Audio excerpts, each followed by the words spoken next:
하나님께서 예수 그리스도를 이 땅에 보내시고 십자가 그 사역을 통해서 이 땅에 주님의 몸된 교회가 최초로 세워지게 되었습니다. 우리는 성경이 삼위 하나님의 구원 경륜의 계획 속에서 세워진 이 교회가 어떤 존재인지를 우리가 바르게 알고 정말 참된 교회를 꿈꾸며 참된 교회를 지향하면서 우리가 나아갈 수 있었으면 우리 좋겠습니다. 어, 이게 교회사를 우리 살펴보면 교회가 걸어왔던 이 길들이 어, 여러 이렇게 방향 또 이렇게 왜곡된 것들도 많고 또 참되게 바르게 걸어온 교회사의 시대도 있었고 이제 그런 다양한 흐름들이 있었는데 우리가 그 속에서 정말 참된 교회가 걸어가야 될 그 길이 어디인가를 마음에 깊이 우리 새길 수 있었으면 우리 좋겠습니다. 우리 지난주에 전체 우리가 이때까지 공부했던 내용들을 한번 쭉 핵심적인 내용들을 요약을 했었습니다.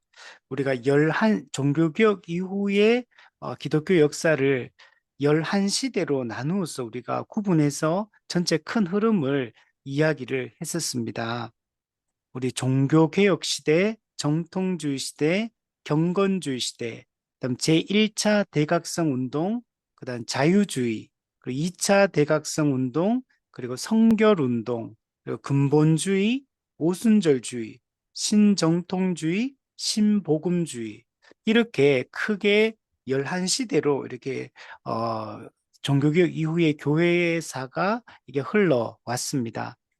그래서 우리가 이제 초대 교회사도 있고 또 중세 교회사도 있는데 왜 굳이 종교개혁 이후부터 종교개혁 이후의 교회사를 우리가 왜 공부를 하냐 하면 어, 초기 교회 때 그 참된 교회가 세워져서 이렇게 오다가 어, 이제 기독교가 로마의 국교로 이제 공인이 되고 그리고 국교가 되고 나서부터 한 중세 시대 동안에 교회가 엄청난 복음의 변질과 또 교회론의 변질이 일어났던 이런 시기입니다. 그래서 중세 시대는 어, 교회가 사실 국가의 권위보다 더 교회의 권위가 더 큰 그런 시대를 우리가 살았지만 그러나 그때는 이게 복음이 변질되고 교회가 이 변질되었던 영적 암흑기의 여러분 시대였습니다.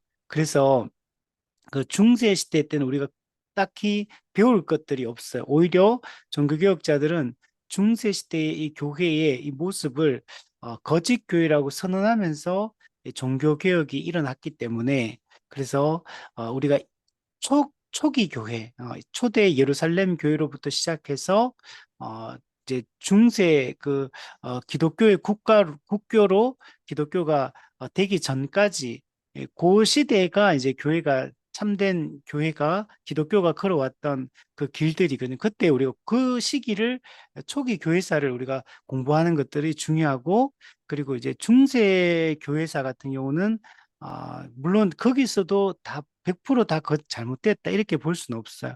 그래서 또 좋은 우리가 배울 지점도 분명히 있기는 있지만 전체적으로 봤을 때는 복음을 변질시키고 교회론을 변질시킨 이런 시대였기 때문에 우리가 그때는 이제 뛰어넘고 종교개혁 이후부터 이 초기 교회가 걸어왔던 그것을 다시 회복하는 시간이 종교개혁 시대부터 다시 시작이 되었기 때문에 그래서 우리가 종교개혁 이후의 교회사를 공부하는 게 중요하고 이 현대 교회는 우리 종교개혁 이후에 그 산물, 그 유산의 바탕을 두고 이제 현재 교회가 세워져 있기 때문에 그 영향을 우리가 지금 엄청나게 받고 있기 때문에 그 종교개혁 이후의 교회사를 공부를 하면 현재 우리 교회가 또는 한국 교회가 또 현대 세계 교회가 서 있는 바탕을 알 수가 있습니다. 이 각 그 지역마다 교회가 조금 조금씩 모습이 다릅니다. 뭐 영국 교회는 영국 교회만의 어떤 특징들을 가지고 있고 미국 교회, 한국 교회 또 이렇게 뭐 아프리카 교회, 남미 교회 뭐 이렇게 조금씩 물론 본질적인 면들은 우리가 공유를 하지만 여러 형태의 여러 모양의 이런 교회의 모습들을 보여주고 있습니다. 그래서 거기는 우리가 동의하고 인정할 수 있는 부분들도 있지만 또 왜곡된 부분들이 너무 많습니다. 그래서 교리적으로도 왜곡된 게 많고 또 이렇게 뭐 여러 가지 이 신학적으로도 문제가 많고 또 형태에 있어서도 여러 가지 문제가 많이 있습니다. 그래서 그 각 교회마다 어떤 나름의 색깔, 나름의 분위기, 또 나름의 방향성, 그거는 이제 설교 내용부터 시작해서 차이가 있고, 또 이제 예배 순서도 차이가 있고, 또 교회가 추구하는 어떤 각종 프로그램들, 이런 것도 차이가 있고, 그래서 여러 그런 차이점, 신학적 차이점들을 가지고 있습니다. 그러면 우리가 정말 성경에서 말하는 참된 교회는 어떤 모습이, 어떤 교회여야 되는가? 성경에서 말하는 참된 교회의 모습이 있는데, 근데 우리는 겉으로 지금 드러나는 교회의 모습들을 보면 너무 천차만별인 겁니다. 제가 어제 우리 제가 속해 있는 선교단체에 간사 모임이 있는데 하고 나서 이제 간사님들과 이제 카페 가서 이제 차를 마시다가 이제 얘기가 나왔던 게 한 분 이제 후배 목사님이 이제 청빙이든 개척이든 이제 하려고 이제 준비를 하고 있는데 그러면서 유튜브에서 여러 교회에 대한 기독교 유튜브 중에 이제 교회를 소개하는 유튜브들이 많이 있거든요. 그래서 여러 교회의 여러 모습들에 대해서 그런 걸 요즘 계속 보면서 각 교회의 그런 특징들을 또 뭐 현대 하는 거 이런 거 막 얘기를 하더라고요.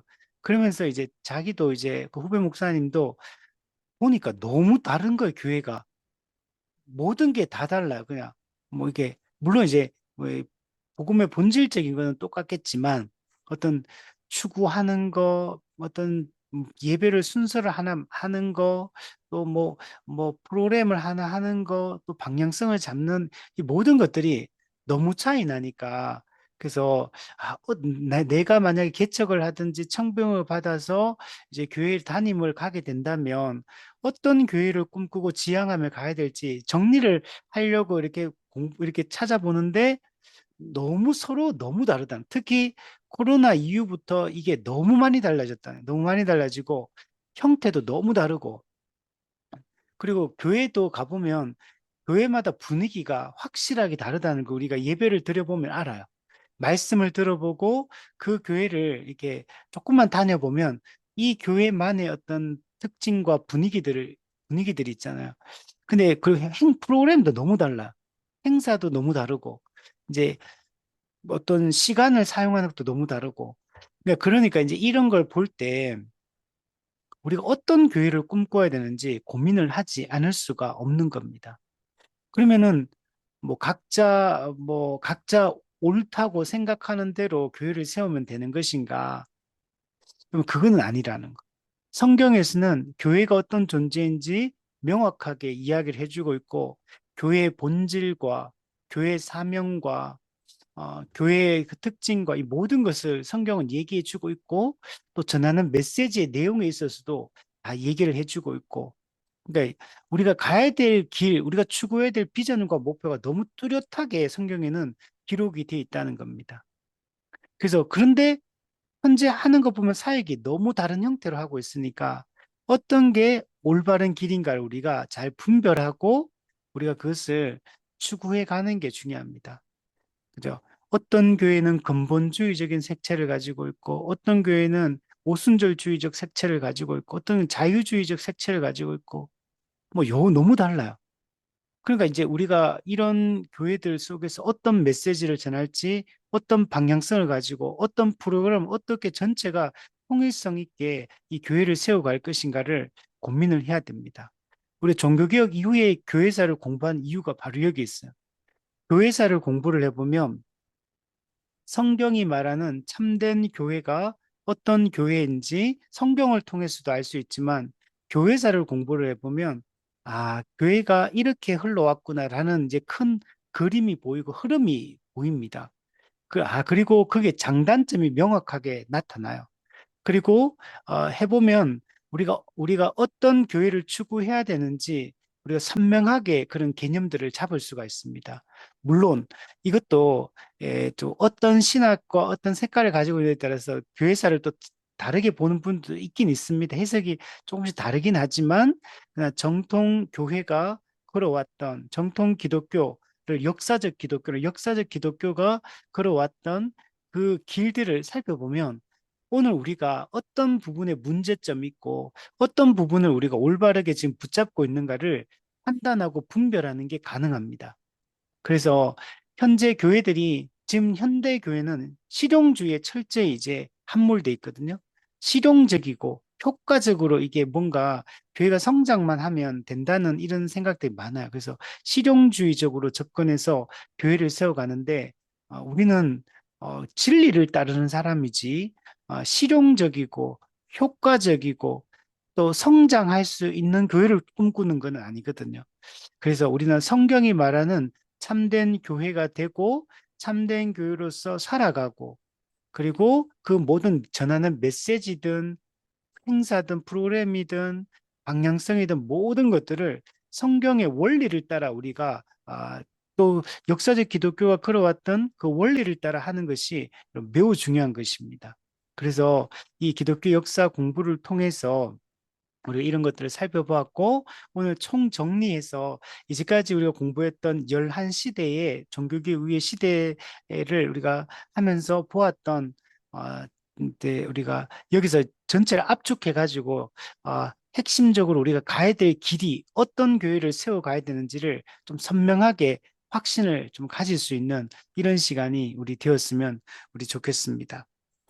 자, 우리가 시대별로 보면 아까 말했던 종교 개혁 시대, 정통주의 시대, 경건주의 시대, 그다음에 1차 대각성 운동. 크게 보면 우리가 이 네 가지 시대는 우리가 좀 가야 될, 우리가 붙잡아야 될 시대의 모습이다라고 말할 수 있어요.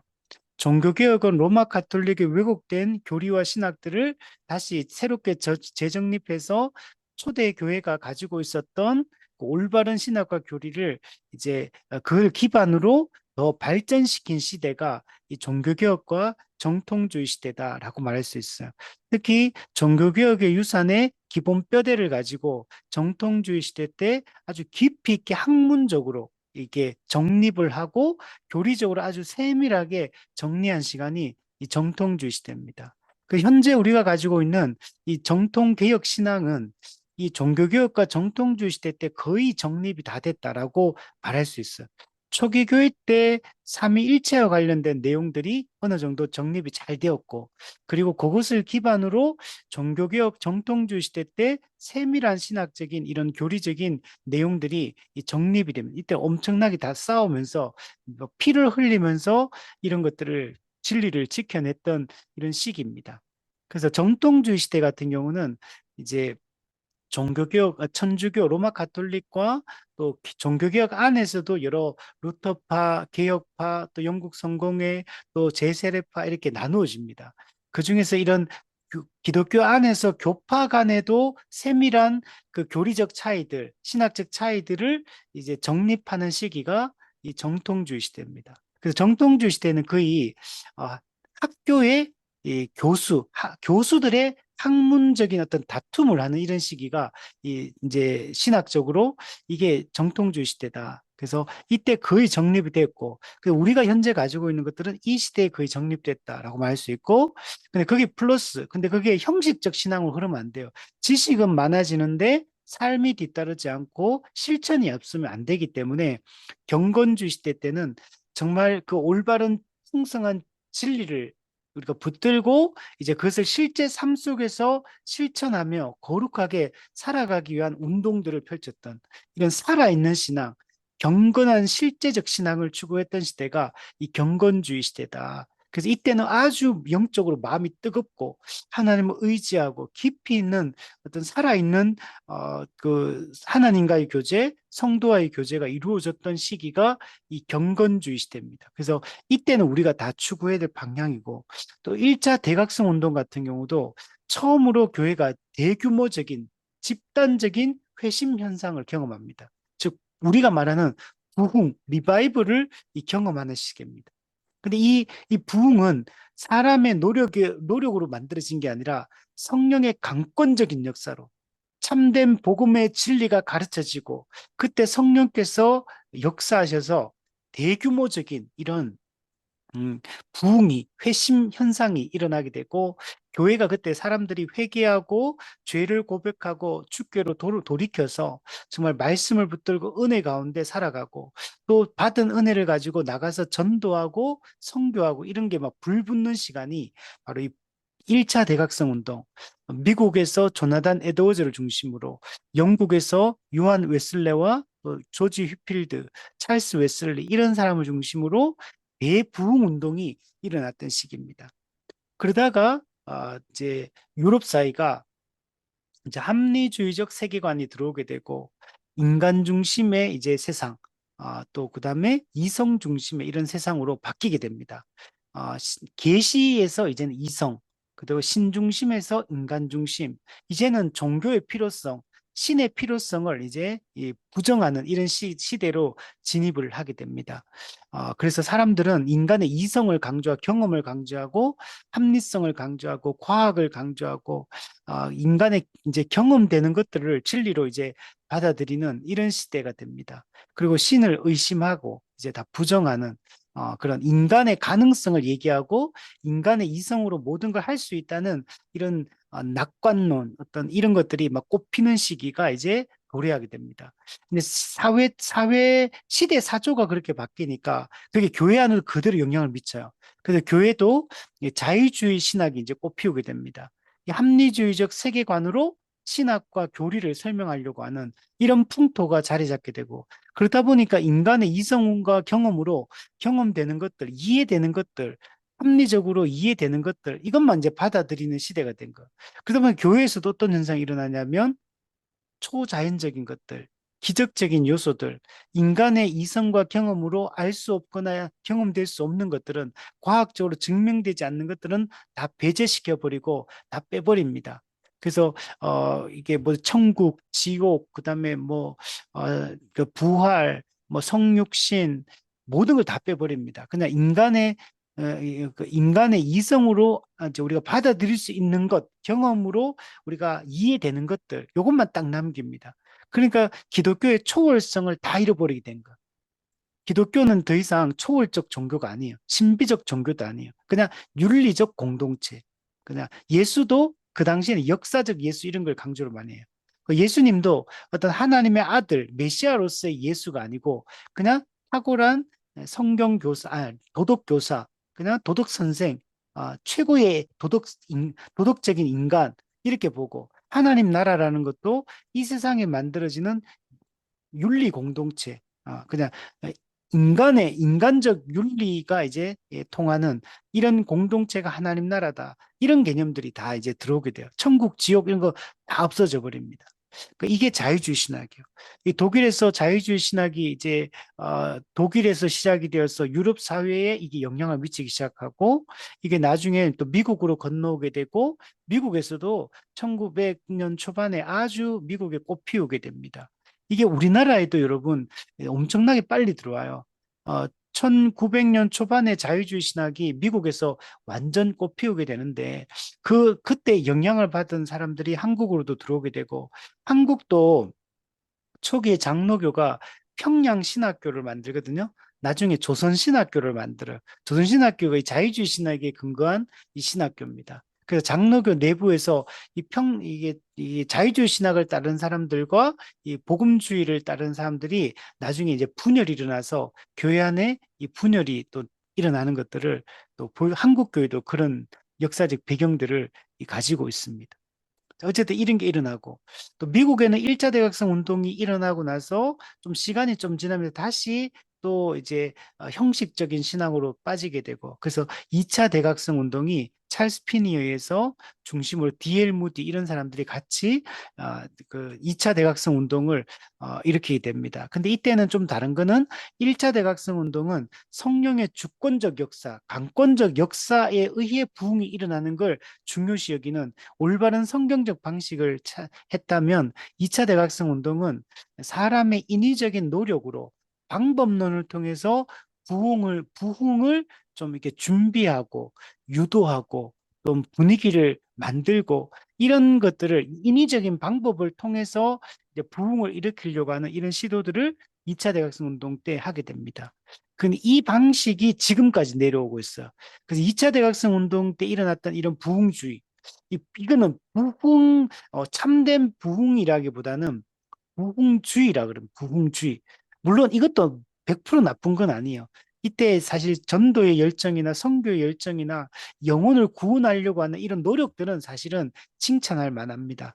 그러나 이제 이게 성경적인 부흥, 성경적인 회심, 이런 걸 좀 꿈꾸고 했어. 올바른 방식으로 해야 되는데 조금은 이제 성경의 방법에서 이 빗나가게 되는 시대가 이 부흥주의 시대다라고 얘기할 수 있고, 이 2차 대학생 운동이 끝나고 나서 또 미국 사회가 또 이제 형식적인 신앙으로 약화되고 복음이 또 약화되어지고 또 이런 시기를 또 거칩니다. 그럴 수밖에 없는 이유가 이 계몽주의, 합리주의적 세계관으로 이제 무장된 이런 시대적 분위기, 그리고 거기다가 산업혁명도 막 일어나고 그러면서 인간의 가능성이 점점 더 이제 그런 것들을 높이는 이런 시대가 된 거예요. 여러 가지 측면에서 그러니까 이 낙관론이 이제 꼽히게 돼. 진보적 낙관론. 이런 사상이 꽉 차 있기 때문에 신이 들어설 자리가 없어요. 그냥 우리 힘으로도 충분히 잘 살 수 있고, 우리끼리도 충분히 잘할 수 있으니까, 이제 신이 들어설 자리는 점점 약화지고, 진리, 초월적인 거, 이런 것들은 다 신비적인 거 다 이제 약화돼요. 이제 그러다 보니까 그래서 교회도 점점 이제 변질되고 타락하고 정말 이 영향력을 잃어버리고 있는 이런 때에 미국의 감리교를 중심으로 교회가 이래서는 안 된다. 다시 우리가 거룩하게 살아야 된다. 우리가 그러면서 성결 운동을 일으키게 됩니다.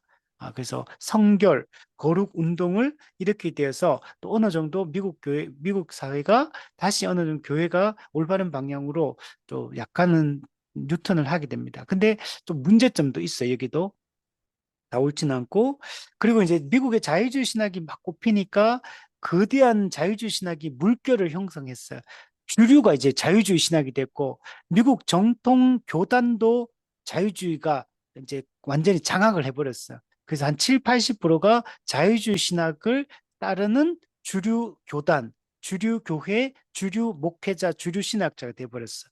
그래서 근데 복음주의, 올바른 참된 이 종교개혁의 올바른 복음 전통을 따르려고 하는 사람들은 소수로 전락돼 있었거든요.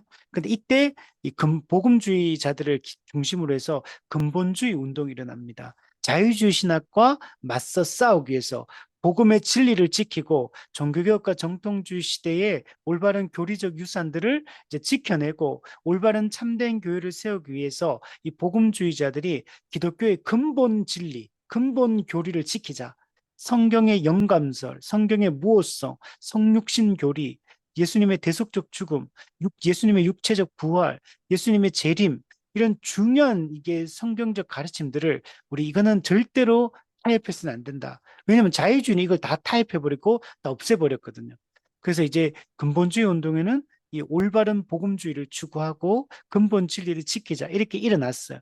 근데 이제 너무 근본주의도 반지성적으로, 반사회적으로, 반문화적인 방향으로 가버려요. 그러니까 고립주의, 분리주의, 배타주의 이렇게 이제 가버립니다. 그러니까 진리를 지키려고 했던 그거는 너무 잘했는데, 근데 그게 너무 세다 보니까 우리가 충분히 포용할 수 있고 수용할 수 있는 것들까지 완전 다 배제. 그러니까 그리고 그거는 기독교 이외의 다른 것들, 세상적인 것들을 다 세속주의를 다 배제할 뿐만 아니라 기독교 교파 내에서도 그렇게 해버렸어.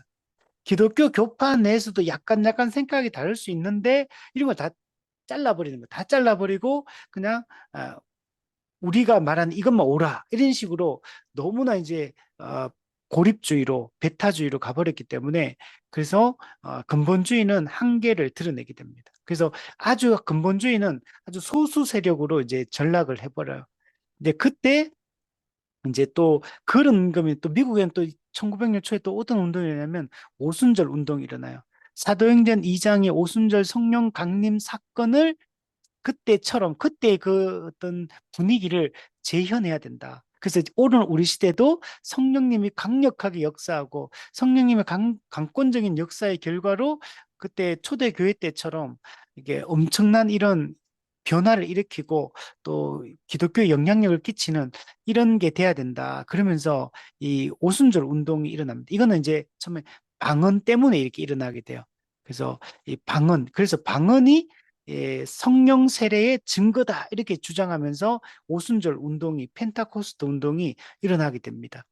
근데 이제 여기도 이제 초기만 해도 그래도 조금은 괜찮았는데 이게 갈수록 이제 변질이 됩니다. 근데 물론 여기는 오순절 운동은 처음부터 문제점을 가지고 있어요. 이게 신앙의 2단계론을 이야기합니다. 우리가 처음 성령 받아서 거듭나고 회심하고 두 번째 성령 받아가지고 아주 강력한 성령을 받아서 우리가 이제 엄청나게 성숙해진다, 성결해진다. 이제 이런 식으로 신앙의 2단계론, 이건 사실은 잘못된 거거든요. 근데 이제 이것도 감리교회 요한 웨슬레의 영향을 받아서 이제 이게 좀 더 극단화되어서 이제 나아갔던 그 방법이에요. 그러면서 방언이 성령 세례의 증거다 이러면서 두 번째 축복의 증거다 이런 식으로 얘기했기 때문에 이제 이게 조금은 이제 왜곡이 돼 버렸어요. 그러나 어쨌든 간에 이제 그 운동을 통해 성령님에 대한 성령의 사역에 대한 엄청난 관심이 이제 일어나게 됩니다. 그게 이제 오순절 운동이 일어났다가 그게 이제 좀 있다가 다시 좀 약화되었다가 은사주의로 발전합니다. 이제는 방언만 강조하는 게 아니라 이제 성령의 기적적 은사들을 강조하는 은사주의 운동으로 또 일어나게 되고 또 그게 또 변질이 돼가지고 제3의 물결 여기는 이제 방언 또 뿐만 아니라 기적적 은사뿐만 아니라 이제 능력을 강조하는 능력 전도, 능력 기도, 능력 대결 막 이런 가면서 아주 잘못된 방향으로 가버려요. 그게 뭐 여러 가지로 나타납니다. 뭐 토론토 블레싱, 뭐 또 베닌 목사, 뭐 이런 사람들, 뭐 하여튼 이상한 쪽으로 많이 가요. 그게 이런 것에 영향을 받아가지고 우리도 우리나라도 영향 엄청나게 많이 받았어요. 그래서 이 제3의 물결에 이제 아주 잘못 왜곡된 게 그게 또 나아가 이제 신사도 운동으로 발전해요. 신사도주의. 여기는 이제 오늘날에도 초대교회 같은 사도와 선지자가 있다. 이러면서 이제 새로운 이 얘기는 뭐냐면 새로운 사도와 선지자가 있다는 얘기는 지금도 하나님의 계시가 이 땅에 임하고 있다는 얘기하는 거.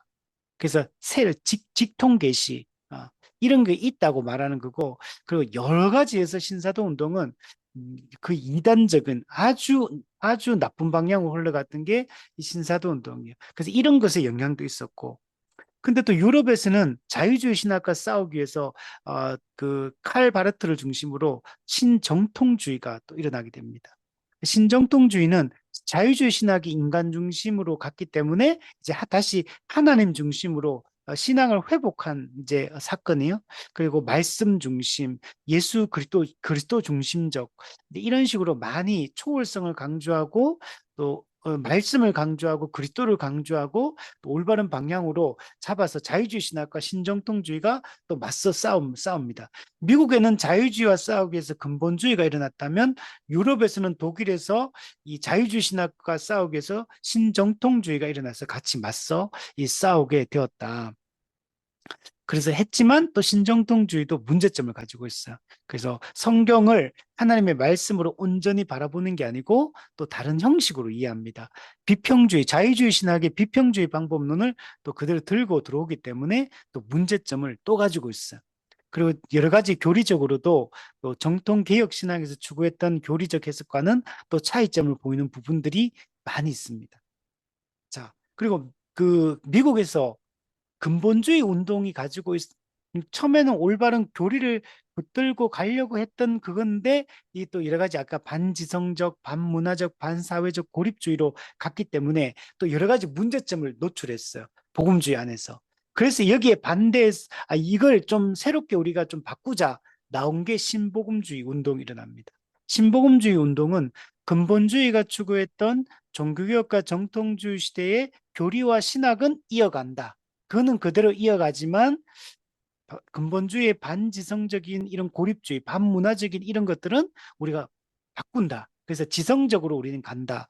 그리고 사회적으로 간다.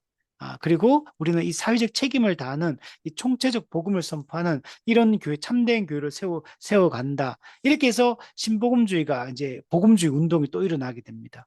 처음에는 너무 잘 갔어요. 그래서 뭐 풀로 신학교도 세우고 또 올바른 사회적 책임을 다하려고 하고 하지만 신복음주의도 또 시간이 지나면서 변질이 일어납니다. 그래서 처음에는 아주 지성주의로 출발해서 복음을 잘 가르치고 일반 학문과도 대화하려고 노력하고 사회적 책임을 다하려고 하고 막 이렇게 갔는데 근데 실질적으로는 신복음주의도 대중화시키는 그 과정 가운데 너무나 어떤 복음이라는 걸 진리라는 걸 단순화시켜 버려요. 대중주의로 가버리거든요. 신복음주의의 문제점은 대중주의예요. 그러니까 사람들에게 자꾸 맞추려고 해요. 그러다 보니까 진리를 사람들이 이해할 수 있는 수준을 자꾸 낮춰버려요. 단순하게, 그냥 복음이라는 진리라는 걸 너무 단순하게 설명하다 보니까 너무 많은 왜곡이 일어나 버려요. 그래서 막, 어, 그냥 실제로 세부적으로 들어가 보니까 해석이 다 이상해. 이상한 해석, 뭐, 각자 나름, 각자 도생하듯이 큰 틀에서는 같은 진리를 따르는 줄 알았는데 세부적으로 들어가 보니까 너무 다양하게 이상하게 해석해 버리는 그래서 이 대중주의로 흘러가다 보니까 그리고 실용주의로 흘러가다 보니까 여러 가지 성경에서 말하는 교회와는 거리가 먼 기독교의 모습을 나타내기 시작한 것. 그래서 이런 것들도 우리가 문제점이에요. 그래서 우리가 이제 근본주의든 신복음주의든 신정통주의든 모든 게 배울 점이 분명히 있습니다. 오순절 운동도 마찬가지고. 그러나 많은 부분들이 원래 성경에서 이게 초대 교회가 보여주었고 또 종교개혁 시대 때 보여주었던 그 교회에서는 많이 또 멀어져 버립니다. 그래서 우리는 이것도 우리가 가야 될 길은 아니에요. 그래서 우리는 우리가 추구해야 될 방향은 종교개혁 시대, 정통주의 시대 때, 그리고 경건주의 운동 때도 100%다 맞는 건 아니에요. 그래서 거기서 올바른 경건주의 운동의 핵심 요소들, 그리고 대각성 운동의 그런 성령의 강권적인 역사에는 부흥을 꿈꾸고 이런 것들은 우리가 추구해야 되고 또 이제 성결 운동이나 2차 대각성 운동이나 이후에 보여주는 이런 또 이렇게 전도나 선교에 대한 열정 이런 것도 우리가 배워야 되고 또 사회적 책임을 다하려고 하는 이런 열정 이런 것도 우리가 배워야 되고 어, 그래서 우리가 배울 점도 있고 이제 우리가 걸러내고 잘 분별해야 될 지점들이 많이 있어요. 그래서 각 교회는 이런 것에 영향을 다 받은 거, 다 받아가지고 이게 다 짬뽕으로 현재 존재하고 있는 겁니다. 그래서 어느 하나의 교회가 100% 옳은 것도 아니고 어느 하나의 교회가 100% 잘못된 것도 아니에요. 근데 이제 이런 것들이 다 짬뽕으로 좋은 점은 받아들이고 나쁜 점은 걸러내고 이걸 잘해야 되거든요. 근데 이게 지금 뒤죽박죽 되면서 이게 좋은지 나쁜지 모르고 그냥 막 그냥 실용적이기만 한 오늘날 교회는 실용적이고 교회 성장에 도움이 된다면 사람이 많이 모일 수만 있다면 그냥 다 받아들이는 방식으로 일반 학문과 또 신학과의 이런 접점들을 처음에는 좋은 방향으로 만들었는데 나중에 보면 어, 그 신학은 없어지고 일반 학문이 그 자리를 차지하고 있는 이런 문제들도 또 생기고 여러 가지 이런 짬뽕 교회가 현재 된 겁니다. 그래서 우리는 이렇게 가는 게 옳으냐? 옳지 않죠. 그래서 우리는 올바른 것들, 성경의 원리상 맞는 것들, 우리가 참된 것들을 꿈꾸며 나아가는 게 중요하다. 우리가 이런 이야기들을 쭉 나눴습니다. 그래서 이 그림을 가지고 자, 조금 전에 제가 서론적으로 얘기했던 이 내용들을 가지고 이제 그럼 구체적으로 우리가 어떻게 하나하나 우리가 좀 공부하고 가야 될 방향성들을 다시 한번 정리를 해볼게요. 141페이지 보면 이런 기독교 역사를 공부하는 것은 많은 유익이 있습니다. 우리가 종교개혁 이후의 기독교 역사에 대해서 우리가 전체 이런 그림을 그리는 게 중요해요. 그래서 지금 조금 전에 제가 얘기했던 앞에서 이 종교개혁 이후의 기독교 역사의 그 11시대의 시대 구분. 물론 그거는 100% 딱딱딱딱 이렇게 이제 떨어지지는 않아요. 어느 정도 중복돼 있는 부분도 있고 비슷한 시기에 같이 그 뭐 두세 개의 운동이 같이 일어난 시기들도 있고 막 이게 그러니까 막 섞여 있어요. 그러니까 이게 뭐 정확하게 몇 년부터 몇 년까지는 이거고 이거 몇 년부터 몇 년까지는 이거고 이렇게 딱 이렇게 무 자르듯이 자를 수는 없어요. 그러나 분명한 거는 종교개혁 이후에 종교개혁이 유럽 교회를 중심으로 일어났기 때문에 그래서 유럽 교회와 미국 교회를 이해하는 게 매우 중요합니다. 그래서 이 어떻게 전체적으로 흘러왔고 그리고 복음이 미국에 들어왔다가 이게 이후에 18세기 후반부터 시작해서 이제 아시아, 아프리카, 뭐 남미 이쪽으로 이제 복음이 급속하게 들어갑니다. 근데 그렇게 됐던 이유도 당시에 미국 교회가 선교사를 엄청나게 보냈거든요. 근데 그런 사회적 분위기가 있었기 때문에 그래서 그 영향으로 이제 그 당시에 선교 운동이 일어났었고 그 결과 우리에게까지 이게 복음이 전해져 왔습니다. 그래서 좀 전에 얘기했던 이 11시대의 시대 구분, 그리고 각 시대의 특징, 그리고 어떻게 흘러왔는지를 잘 이해하는 게 중요해요. 항상 역사라는 것은 작용, 반작용으로 일어나게 됩니다. 그래서 어느 중세 로마 가톨릭이 있었기 때문에 종교개혁이 반작용으로 일어난 거야. 그리고 종교개혁의 어떤 그 내용 속에서 또 뭔가의 차이점이 있기 때문에 또 새로운 반작용이 또 이런 작용, 반작용 이게 계속 반복이 되어서 역사가 흘러왔어요. 그래서 이 큰 틀을 이 교회사의 큰 신학적 이 큰 흐름을 이해하는 게 중요하고 그리고 그래야지만 오늘 우리가 지금 어떤 메시지를 전하든 어떤 뭔가를 교회가 뭔가를 시도하고 뭔가를 방향성을 잡을 때 그게 어느 시대에 어떤 것에 영향을 받아 이런 식으로 하는지를 우리가 분별할 수 있는 게 중요합니다. 그러면 이제 이걸 알고 나서 보면 이 교회가 이런 메시지를 전하는 게 이런 영향을 받아서 이런 메시지를 전하는구나. 또 이 어떤 프로그램이 유행할 때가 있거든요. 그런 프로그램이 유행할 때도 그게 갑자기 새로운 게 튀어나온 게 아니고 교회사를 공부해 보면 항상 과거에 이미 그런 흐름들이 다 있어요. 이단들도 마찬가지입니다. 지금 나타난 이단들이 갑자기 나타난 이단들이 아니라 이미 교회사 이제 초기 교회 때부터 해가지고 교회사 속에서 수많은 이단들이 있거든요. 구원론 이단, 종말론 이단, 삼위일체와 관련된 이단, 뭐 교회론과 관련된 이단, 복음과 관련된 이단, 그러니까 이단들이 항상 수많은 이단들이 있었고 그 이단들의 그 어떤 것이 지금도 이제 이어지고 있는 겁니다. 그러니까 새로운 이단이라는 것도 거의 없어요. 거의 교회사를 공부해 보면 이미 과거에 있었던 그런 형태들이다라는 것들을 알 수가 있습니다. 그래서 이렇게 이걸 우리가 잘 아는 게 그래서 중요한 거예요. 자, 밑에 1번에 보면 근데 이 종교개혁 이후의 기독교 역사에 대해서 전체 그림, 이 큰 그림을 우리가 잘 알고 있는 게 중요합니다. 그러면 분별할 수 있어요. 어떤 이야기를 들을 때 우리가 이런 걸 모르는 상태에서 들으면 이 말이 맞는 것 같기도 하고 저 말이 맞는 것 같기도 하고 누가 또 이렇게 얘기하면 이게 맞는 것 같고 또 저 사람이 저렇게 하면 저게 맞는 것 같고 특히 유명한 또 지명도 있는 분들이 그런 얘기 해버리면 그 맞는 것 같아요. 그래서 뭐 한동안 뭐 유명한 인기 있는 목사님들 있잖아요. 막 이게 강사들, 인기 있는 강사들. 그러면 그분들도 어떤 그분들이 강조하는 어떤 특징들이 있거든요. 근데 그게 우리가 이런 교회자를 알고 있으면 저게 어떤 배경에서 저런 얘기를 한다는 걸 어느 정도는 알 수 있겠죠. 그러면 저게 옳은지 그른지도 판단할 수 있어요. 근데 이걸 모르면 이거 근데 들어보면 좋은 것 같아. 또 저거 들어보면 저게 좋은 것 같아. 그러면 언제든지 상황에 따라서 휩쓸리는 이런 신앙을 여러분 갖게 됩니다. 이게 전체 그림을 그리면 왜 좋으냐면 숲으로 들어가기 위한 지도 역할을 합니다. 우리가 큰 숲으로 산으로 들어가는데 지도가 없으면 길을 잃어버리게 되죠. 이 교회 신앙생활도 마찬가지예요. 교회를 세워갈 때도 마찬가지입니다. 이 개인의 신앙생활이든 우리 전체 교회에 대한 얘기든 간에 길을 잃지 않으려면 지도가 있어야 돼. 그래서 이런 종교개혁 이후에 이런 교회사를 공부를 해보면, 이제 우리가 지금 어느 길을 가고 있구나, 지금 어디에 위치하고 있구나라는 것들을 파악할 수 있습니다. 두 번째, 파편적 지식과 이해를 연결하기. 우리는 신앙생활하고 뭐 책도 읽어보고 설교도 듣고 양육도 받고 이렇게 하면서 파편적 지식들은 어느 정도 가지고 있어요, 다들. 신앙생활을 좀 오래 하시면. 근데 이게 다 파편적 지식으로 그냥 떠돌아다니고 있는 거예요. 이게 연결이 안 돼요. 옛날에 들었던 이 얘기가 도대체 어느 시대 얘기인지, 이 얘기는 뭐와 연결된 건지, 이 교리적인 내용은 또 어떻게 나온 건지, 이걸 배경을 모르면 그냥 파편적 지식들이 많기는 많을지 몰라도 이게 그냥 막 뒤죽박죽 뒤섞여 가지고 막 돌아가는 이런 형태가 돼버려요. 근데 우리는 이런 교회사를 공부를 하게 되면 이 파편적 지식들이 연결이 돼요.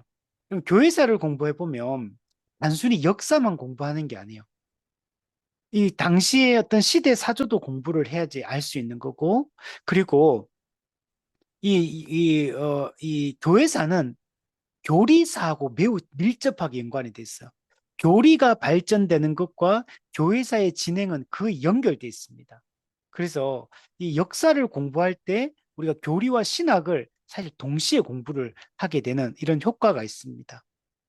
그럼 만약에 파편적 지식만 있으면 여러분 오류가 생겨요. 왜곡이 됩니다. 그래서 자기는 근데 본인은 그걸 확신할 수 있어요. 사실은 잘못된 지식인데 그냥 파편적인 지식밖에 없다 보니까 근데 그게 자기한테 뭔가 도움이 된다면 그게 진리라고 그냥 여겨버리는 이런 오류에 빠지게 되고 그리고 사실 전체 큰 그림에서 보면 그게 아닌데 그게 맞는 것처럼 착각할 수가 있게 됩니다. 그래서 우리가 항상 공부를 할 때는 큰 그림을 그리는 게 중요해요. 그래서 우리 교회사 전체에 대한 큰 이런 흐름을 이해하고 있어야지만 우리가 분별할 수 있는 눈이 생기게 됩니다. 자, 그리고 우리가 이런 공부를 할 때 더 자세하게 공부를 할 필요가 있습니다. 지금 우리가 공부했던 이 강의안은 10주 강의안입니다. 근데 거의 지금 한 60번 넘게 강의를 했어요. 한 6배 넘게 강의를 했습니다. 제가 이제 이 강의를 처음 거의 한 1년이 넘었어요, 벌써. 근데 이걸 강의할 처음에는 이제 이렇게까지 길게 하려고 생각은 안 했어요, 사실은. 이제 처음에 제가 강의할 때는 한 과를 한 두 번에 걸쳐서 해서 한 20주 정도를 생각하고 강의를 준비했고 시작을 했어요. 근데 해보니까 배경 지식이 없다 보니까 이게 나가기가 진도를 다 뺄 수가 없더라고, 해보니까. 뭐, 예를 들면, 뭐, 뭐, 종교개혁은 로마 카톨릭의 타락과 부패 때문에 종교개혁이 일어났다. 그러면 로마 카톨릭의 타락과 부패 내용을 알아야지 종교개혁이 일어난 걸 이해시킬 수가 있는 거. 근데 그냥 사람들이 로마 카톨릭은 그 중세교회가 잘못됐다. 이것만 알고 있지. 구체적으로 뭐가 문제인지, 신학적으로, 교리적으로 뭐가 문제이고, 당시에 어떤 식으로 로마 카톨릭이 교회를 지배했는지를 모르니까, 그냥 이게 설명이 안 되는 거예요. 또 예를 들면, 트렌트 공의회 때 이렇게 어떤 뭔가가 있어서 이런 결정을 했다. 그럼 트렌트 공의회가 뭔지를 알아야지 뭘 알 수가 있는데, 그리고 어떤 사건도 마찬가지예요. 왜냐면 이렇게 영국의 종교개혁은 뭐 영국 국교회와 청교도 간의 이런 다툼과 또 영국 국교회와 로마 가톨릭 간의 다툼과 막 이런 게 있었다 하면 그 영국 성공회가 뭔지도 모르고 국교회가 뭔지도 모르고 청교도가 뭔지도 모르고 그때 무슨 주장하는지도 모르고 그죠? 무슨 조약을 맺었다. 그 조약이 무슨 배경에서 그런 운동이 어떤 전쟁이 있었고 그 조약의 내용은 뭐고 이게 맺어진 게 왜 중요하고 배경 지식이 없다 보니까 그냥 이런 게 있었습니다. 이렇게 넘어가려고 하니까 이렇게 공부해 가지고는 남는 게 하나도 없겠다. 별로. 제가 그런 생각이 들어서 갈수록 더 세밀하게 좀 더 해야겠다. 어차피 이 공부를 언제 또 다시 할 수 있을지 모르기 때문에 그래서 좀 진도가 좀 늦더라도 어떤 그 배경들, 그 기본 지식들은 적어도 좀 얘기를 해야겠다. 그래서 이제 하다 보니까 거의 한 6배로 강의 시간이 늘어나게 된 겁니다. 그러나 이렇게 하기 때문에 어느 정도 이제 이해가 돼요. 그래서 지금 여러분이 이 공부를 꾸준히 따라오신 분들은 이 별거 아닌 것 같아도 나중에 다시 들으면 이게 새록새록 생각이 다 나요, 이게. 근데 이걸 이렇게 공부를 해본 사람과 안 해본 사람은 여러분 차이가 분명히 있습니다. 그래서 좀 어렵지만 또 이렇게 공부를 했었고 또 기독교 역사 공부는 교회사 공부는 여러분 앞으로도 계속 해야 돼요. 여러분, 교회는 이 교회사를 가르치지 않으면 안 돼요. 그래서 이제 신학적으로는 실천신학이라고 역사신학이라고 그러면 역사신학. 그래서 교회는 이 조직신학, 성경신학, 실천신학도 중요하지만 역사신학을 잘 가르치는 것이 교리사와 매우 밀접하게 연관이 돼 있기 때문에 이 기독교 역사를 앞으로 나중에는 초대 교회사도 공부하고 중세 교회사도 공부하고 또 종교 개혁사 그리고 현대 교회사 이제 이렇게 우리가 제대로 알아가는 것이 되게 중요합니다. 자, 그래서 이 내용들은 우리 이 교재를 우리 공부해 보면 기본 내용들도 공부했고 역사적 배경 그리고 어떤 주장 그리고 그런 주장을 했던 이유 그리고 또 그 어떤 하나의 사건이나 어떤 뭐 무슨 이런 사조가 탄생할 때는 매우 복합적인 이유들이 있어. 그리고 되게 다양한 어떤 특징들을 가지고 있습니다. 그리고 그런 내용들도 했었고 또 작용 반작용에 있어 왜 이런 시대에 이런 시대가 다시 이어지게 되었는가 이것도 우리가 들어보면 다 이해되죠. 자유주의 신학도 나쁜 거지만 자유주의 신학이 태동되게 된 배경을 보면 이해가 돼요, 그게. 이들도 나름 노력했구나. 성결 운동도 마찬가지고, 경건주의 운동도 마찬가지고, 이런 게 태동될 수밖에 없는 그 시대적 배경들을, 교회적 배경을 깔고 있기 때문에 그런 운동들이 일어나는 거. 근데 항상 작용, 반작용 계속 이어졌던 거 보면 항상 처음에는 올바르게 출발하지만 시간이 지나면 다들 변질돼 버리는 것들을 볼 수 있습니다. 그래서 우리가 그러면 적당히 하면요. 언제든지 변질될 수 있어. 그래서 이런 부분들을 적당히 해서는 안 돼요. 철저해야 돼. 그래서 우리가 성경적 교회를 꿈꾸고 성경적 원리에 따라서 철저하게 하나하나들을 붙잡고 가야지만 정말 좋은 교회를 세울 수 있는 거지.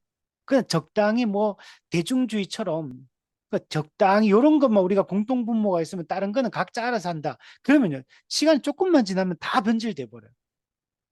우리가 성경에서 말하는 데까지는 충분히 가르치고 충분히 그것을 붙들려고 하는 이런 노력들을 하는 게 여러분 매우 중요합니다. 그리고 이 보면 알겠지만 예측할 수 없는 결과들 이런 것들이 계속 발생된다는 것들을 알 수 있어. 그래서 우리가 올바른 것 알고 우리가 다 통제할 수는 없지만 우리가 큰 틀에서 올바른 방향을 잡고 그 방향을 향해서 꾸준히 묵묵히 걸어가는 게 중요합니다.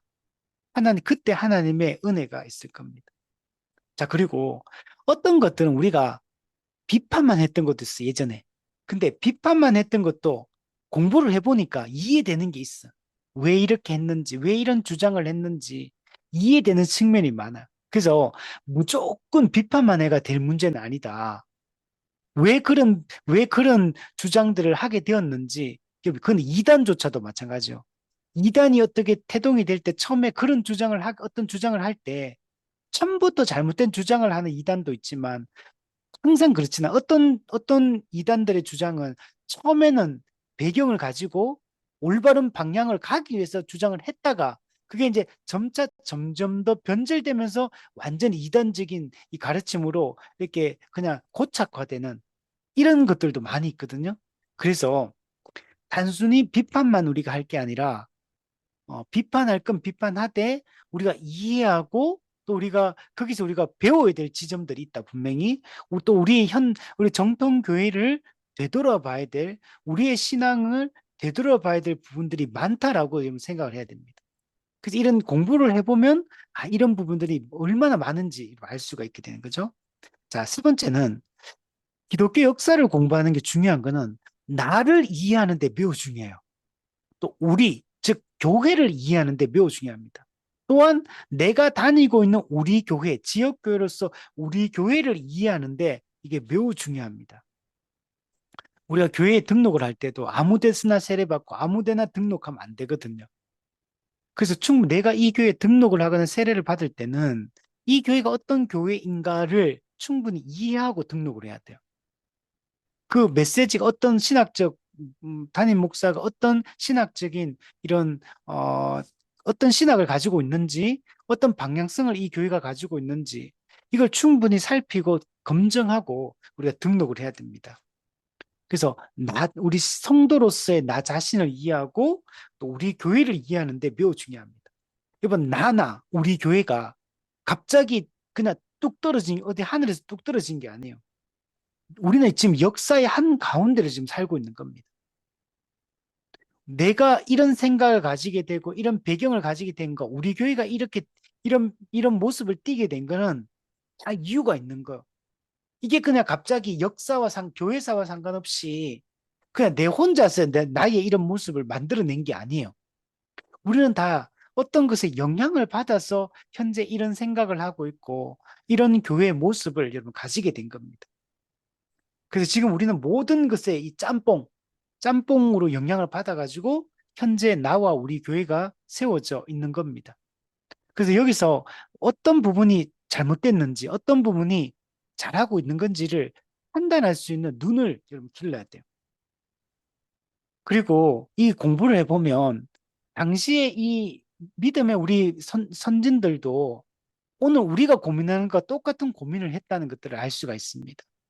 그래서 이 배경들을 공부해보면 그들이 그 당시에 내가 만약에 저 시대에 저런 사회적 분위기 속에서 있었다면 나도 저런 생각을 했을 것 같다. 이렇게 이해되는 측면이 공감이 되는 게 되게 많아요. 그리고 여러분, 이거 저는 공부하면 느끼는 게 그 시대는 다 다르지만 신앙의 본질은, 고민의 본질은 다 똑같다. 이단들의 공격도 똑같고요. 새로운 문제, 전도서만 해 아래 새로운 것이 없다. 그 말이 진짜 맞다. 해 아래 새로운 건 없습니다. 인간의 본질도, 인간의 역사도 이 모든 게 다 똑같아요. 그냥 외적인 환경만 바뀔 뿐이지 인간 삶의 본질과 고민은 결국 똑같다. 이걸 우리가 확실하게 알 수 있게 되고, 이건 신앙적인 측면에서도 교회사를 공부할 때 우리가 이런 것들을 볼 수가 있게 됩니다. 그래서 예를 들면 어떤 한 사람이 신앙생활을 했어요. 근데 거기는 장로교단이에요. 근데 그 장로교단은 근본주의적 이 색채를 가지고 있어요. 근데 그게 근본주의를 따르는데 오순절 운동의 영향도 은사주의도 또 받아들이고 있어요. 또 그리고 또 신학적으로는 개혁주의의 또 교리적 이런 특징들도 또 가지고 있어요. 거기다가 또 종말론은 세대주의 종말론은 또 영향도 받고 있어요. 또 거기다 신사도 운동의 영향도 받고 있어요. 또 어떤 측면에서는 또 되게 또 자유주의적인 영향도 받고 있어. 이게 이런 게 다 섞여 있다는 거. 그래서 우리가 얼마나 모르면 이런 걸 분별할 수 있는 눈이 없으면 그냥 우리는 거기에 늘 혼란한 가운데 이게 맞나 저게 맞나 저 사람 저렇게 하는 게 맞나 이런 메시지가 맞나 나는 또 어떨 때는 이런 모습을 띠다 또 정보 전혀 신학 충돌되는 전혀 다른 신학의 또 어떤 생각들과 또 어떤 신앙적 색채를 또 가지고 있어요. 이게 서로 모순되는 것들인데 충돌되는 것들인데 한 사람 속에 이게 다 짬뽕으로 존재하고 있어요. 그러니까 우리가 이런 것들이 정말 어떤 건지 내가 메시지를 들을 때나 우리의 모습을 볼 때 판단할 수 있는 사람이 되는 게 중요하다. 이걸 판단하지 못하면 그냥 늘 그 짬뽕 교회를 우리가 다니게 되는 겁니다. 자, 그래서 우리는 이해해야 될 부분, 포용하고 수용해야 될 부분도 있고, 그리고 이제 경계해야 될 부분도 있고, 또 어떤 거는 포용적으로 또 수용해야 될 부분도 있어. 이제 포용은 하되 또 경계하고 주의해야 될 이런 부분들도 있습니다. 이런 것들을 잘 판단을 해야 돼요. 이게 받아들여야 되는 건지, 아니면 거부해야 되는 건지, 비판적으로 또 수용을 해야 되는 부분이 있는지, 이걸 잘 판단해가지고 우리 교회를 세워나가고 우리 신앙을 세워나가야 됩니다. 반대하는 흐름에 대한 극단적 반대만 과거에는 우리가 해왔어요. 그래서 막 그냥 무조건 이제 적으로 간주하고 그냥 무조건 이제 싸우는 겁니다. 제가 신대원에 가가지고 교수님 강의를 했는데 제가 다닌 장로교단에 이제 교수님이다 보니까 어떤 당시에 신정통주의 칼바르트 맨날 뭐 하면은 맨날 칼바르트 비판하는 얘기들 맨날 근데 칼바르트가 진짜 나쁜 사람인 줄 알았어요.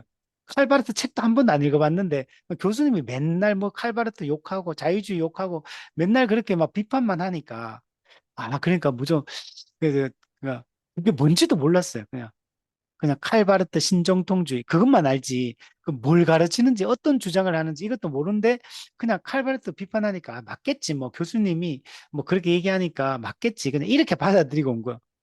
그러고 나서 이제 칼바르트에서 조금씩 이제 또 책도 읽어보고 또 공부도 해보고 알아가 보니까 칼바르트가 당시에 자유주의 신학과 싸우기 위해서 얼마나 대단한 그런 일들을 했는지를 또 알게 되는 거야. 그 당시엔 자유주의가 워낙 거대한 적이었기 때문에 그 자유주의의 그런 왜곡된 가르침들에 맞서 싸우기 위해서 분연이 일어난 거거든요. 원래 칼바르트도 스승이 다 자유주의 최대 신학자들이에요. 엄청난 그 자유주의 신학의 대가들 밑에서 공부했던 자유주의 학도였거든, 원래. 근데 1차 세계대전에서 전쟁 지지하고 그 전쟁 지지하는 기독교적 명분, 성경적 명분을 막 제시하는 거 듣고 이거는 아니지 하고 이제 분연이 일어나서 맞서 싸우면서 그 신정통주의가 이제 발생이 되게 된 거. 그러나 또 이상한 방향으로 또 흐름 지점도 있지만 이게 뭐, 이게 우리가 그러니까 이런 걸 볼 때 이걸 잘 판단을 해야 되는 거. 그냥 무조건 반대만 해가 될 것도 아니고 또 무조건 수용해서도 안 돼요. 그래서 극단적 반대를 넘어서는 이해가 이런 필요합니다. 그래서 조금 더 우리는 열린 태도, 수용적 태도를 좀 가질 필요가 있어요. 근데 그게 열린 태도를 가진다는 게 왜곡된 걸 그걸 받아들이라는 얘기는 아닙니다. 근데 우리가 이해해야 될 측면이 있다는 거. 왜 그렇게 되었는지, 왜 그렇게 갔는지, 왜 그렇게 또 이게 또 왜곡이 되었는지 이해할 필요가 있다는 겁니다. 그래서 어떤 거는 반대가 아닌 포용적 자세로 우리가 접근을 할 필요가 있고 또 우리 기독교 유산에 대해서 그런데 이게 2000년 교회사 가운데 이런 진리가 완전히 왜곡되지 않고 이게 참된 복음의 진리가 지금도 내려오고 있잖아요. 그는 정말 하나님의 은혜인 겁니다. 하나님이 참된 진리를, 참된 교회를 붙들고 계시다는 것을 우리가 알 수가 있고, 그는 앞으로도 영원히 그럴 것이다라는 걸 우리가 확신할 수 있습니다. 자, 우리가 기독교 역사를 공부하면서 여러 가지 위험들이 있다는 걸 알 수 있어요. 교리적인 위험도 있고, 실천적인 위험적인 위험한 요소들이 있습니다. 우리 특별히 교리적 위험이 이제 큰데, 이 정통적 성경관을 상실함. 그러니까 성경을 살아있는 하나님의 오류가 없는 말씀으로 받아들여야 되는데 그렇게 받아들이지 않아요. 하나님의 영감에 의해 기록되었고 그래서 오류가 없다. 이걸 확실하게 받아들여야 되는데 우리 기독교 역사를 공부해 보면 그렇지 않아요. 성경을 최종 권위로 이렇게 받아들이지 않는 사람들, 자유주의 신학 같은 걸 완전히 재단해가지고 뺄 거 다 빼버리고 다 해버리고 또 불트만 비신화화 해버리고 그 신정통주의도 이게 비평적 성경 비평 이론 가지고 막 접근해서 얘기하고 그러니까 이게 너무 이제 그런 게 많은 거. 그래서 우리는 이 기독교 역사 가운데 이 정통적 성경관, 올바른 성경관을 상실한 경우들을 많이 봤습니다. 그럼 이게 정말 중요하거든요. 우리 웨스트민스터 신앙 고백서도 보면 1장이 성경에 대한 얘기를 해요. 그러니까 성경을 우리가 어떻게 이해하고 받아들이냐에 따라 완전히 다른 신앙의 색깔을 가지게 되거든요. 근데 우리는 성경은 유일무오한 오류가 없는 하나님의 말씀이다. 성경의 무오성, 성경의 또 충분성, 성경의 명료성, 성경의 자정성, 성경의 영감 이런 것들 우리가 확실하게 붙드는 게 중요해요. 그래서 이 근본주의에서 근본 교리를 얘기했던 것 중에 첫 번째가 이 성경의 영감과 무오성 이걸 강조하는 거. 그리고 이런 게 정말 중요합니다. 근데 요즘에는 무오성이 아니라 무류성을 주장하는 사람들이 많아요. 성경 무오성과 무류성은 다른 겁니다. 그래서 이런 것들도 우리가 분별해야 돼. 지금도 이런 사상들이 점점 퍼지고 있거든요. 이런 것도 우리 조심해야 된다. 자, 그래서 성경관이 무너지면 올바른 성경관이 무너지면 다 무너진다. 성경을 최종 권위로 절대적 권위로 인정하지 않으면 모든 게 거기서부터 모든 문제점이 발생한다.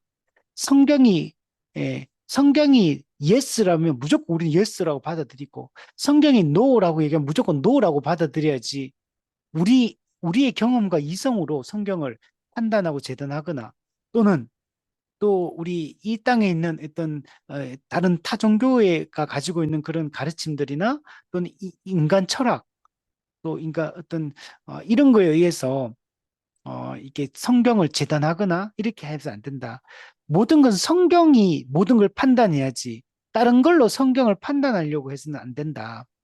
우리는 성경을 66권의 66권 성경을 정경으로 받아들이고 우리는 이제 우리는 이 말씀의 기초에서 모든 걸 판단해야 된다. 그러니까 내가 이해되느냐 안 되느냐 중요한 게 아니에요. 성경을 진리로 받아들이고 내가 성경을 이해 못한다 그 진리가 아닌 게 아니잖아요. 우리는 다 오류가 많은 사람이에요. 우리는 다 이해하지도 못하고 경험도 없고 진리를 분별할 판단할 수 있는 능력도 없어 우리는. 그래서 오직 하나님의 은혜로만 우리가 진리를 이해하고 받아들이게 되는 거거든요. 그래서 내 경험과 이성으로 성경의 어떤 부분들을 자꾸 판단하려고 하지 말고 우리는 그냥 믿음으로 받아들여야 된다. 네. 자, 그리고 복음의 약화 및 왜곡이 일어났습니다. 그러니까 복음 진리가 선명하게 가르쳐야 되는데 이게 선명하지도 않고 그리고 복음이 왜곡되게 가르치는 경우가 되게 많아요. 의미가 불분명하고 또 지나치게 복음을 단순화시켜 가르치다 보니까 세밀한 이 복음에 대한 이해가 없어요. 그러니까 그래서 교회 다니는 사람한테 복음이 뭐예요? 라고 물어보면 너무 단순한 대답밖에 못한다는.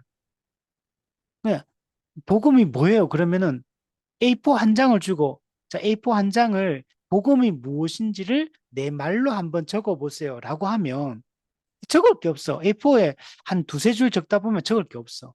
그 복음을 모르는 거죠. 복음이 그렇게, 복음은 단순하게 설명은 가능하지만, 그러나 복음이 단순한 건 아니라, 복음은 선명하고, 물론 심플하고 선명한 거지만, 그러나 복음을 우리가 충분히 풍성하게 설명할 수 있어야 된다. 체계적으로, 논리적으로. 우리 칼빈이 이야기했던 것처럼 성경의 진리는 교리적 진술이 가능하다. 교리적으로 내가 진술할 수 있어야 돼. 복음이 뭔지를 내가 기록할 수 있어야 되고, 논리적으로 말로 설명할 수 있어야 돼. 근데 이제 복음이 약화되고, 단순화되고, 또 복음의 의미가 왜곡되고, 쉽게 얘기하면 예수님이 누군지, 예수님이 무슨 일을 하셨는지 설명을 할 수 있어야 되고, 하나님의 인격과 사역에 대해서, 성령님의 인격과 사역에 대해서, 교회에 대해서, 종말에 대해서, 또 사탄과 또 이런 악의 세력에 대해서 또 인간이 어떤 존재인지에 대해서 또 이 창조 세계에 대해서 우리가 이런 이해가 있어야 되는데 이걸 그냥 설명을 못 한다는 거예요. 교회를 오래 다녀도 설명을 못 하고 그러니까 그러니까 제대로 이걸 체계적으로 제대로 깊이 있게 배우지 않았기 때문에 우리 정통주 시대 이런 거 얼마나 깊이 있게 다루는지 몰라요. 아주 세밀하게 다루어서 막 들어가서 그걸 설명하고 있는데 우리는 너무 단편적이고 그리고 너무 단순하고 너무나 이제 이건 지식이 부족한 이런 상태로 우리가 공부를 했기 때문에 문제가 됩니다. 그리고 이 교리에 대한 무관심 또는 교리 무용론까지 주장하는 사람도 있어요. 여러분 교회사는 아까 말했잖아요. 교리사와 직접적으로 연결돼 있어요. 근데 교리를 강조하지 않고 교리를 안 가르치면 교회는 반드시 부패합니다.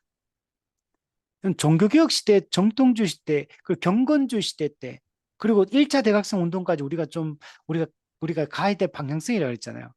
근데 이 경건주의 시대나 1차 대각성 운동으로 갈수록 교리적으로 그때까지만 해도 그래도 이 교리가 그래도 열심히 가르쳐지는 시대였기 때문에 괜찮다고 보는 거예요.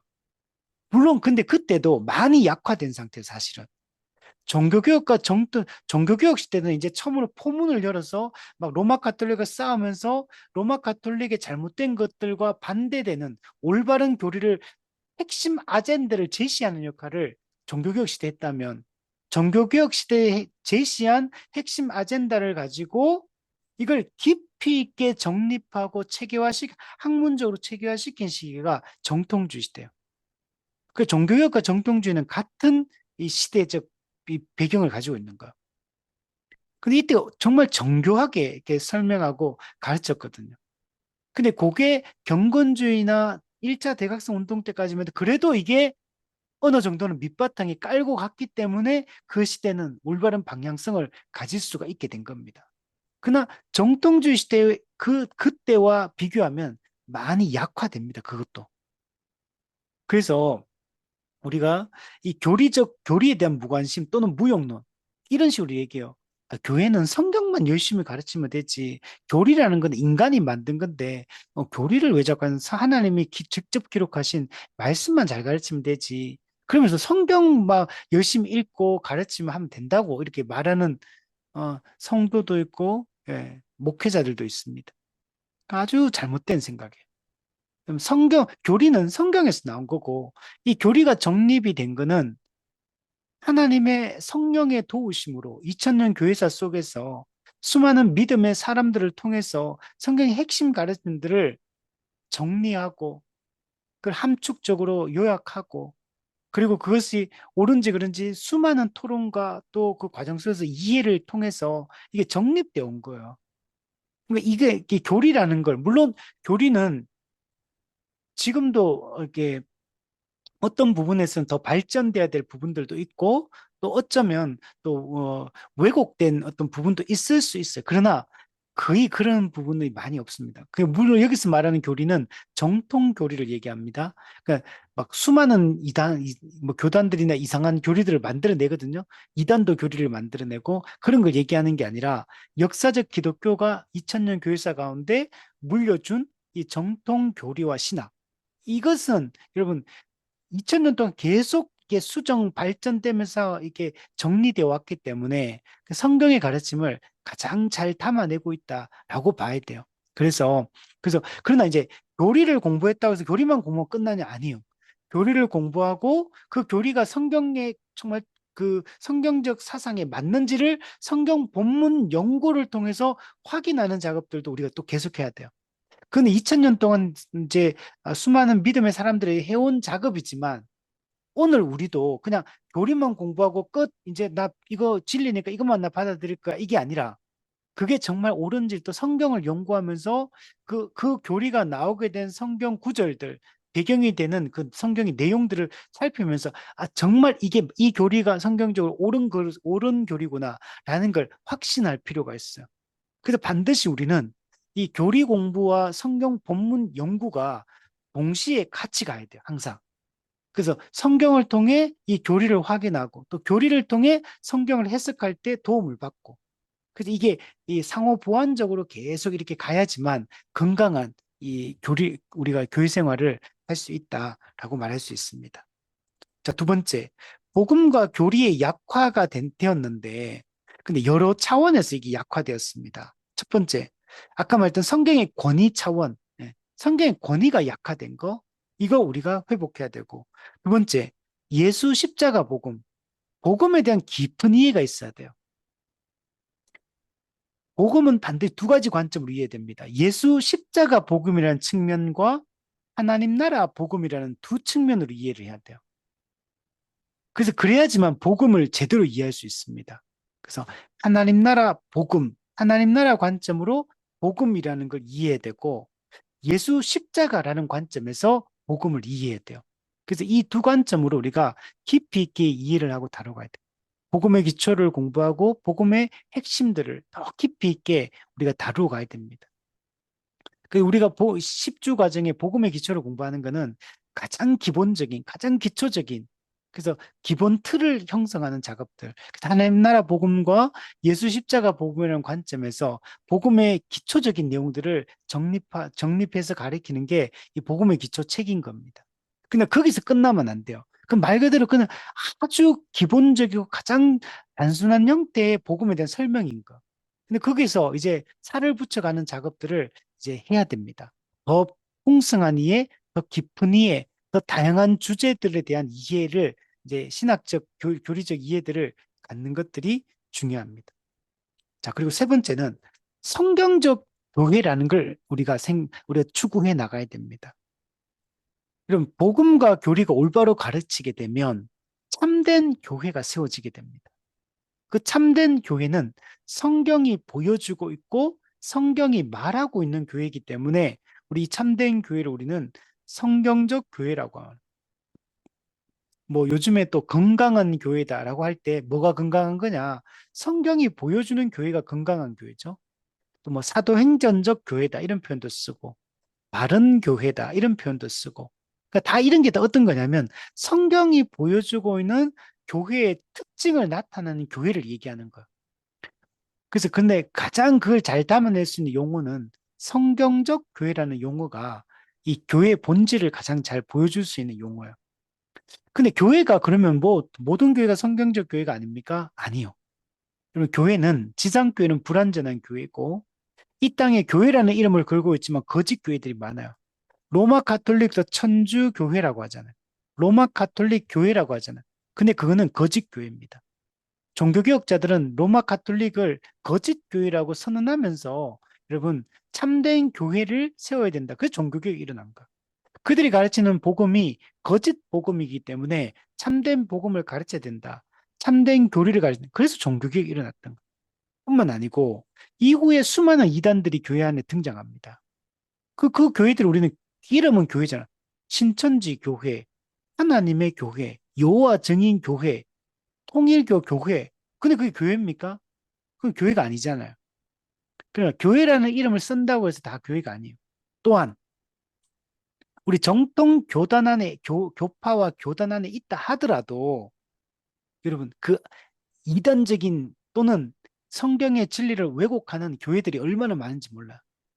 형태도 이상하고 가르친 내용도 이상하고 추구하는 방향성도 이상하고 다 이상해요.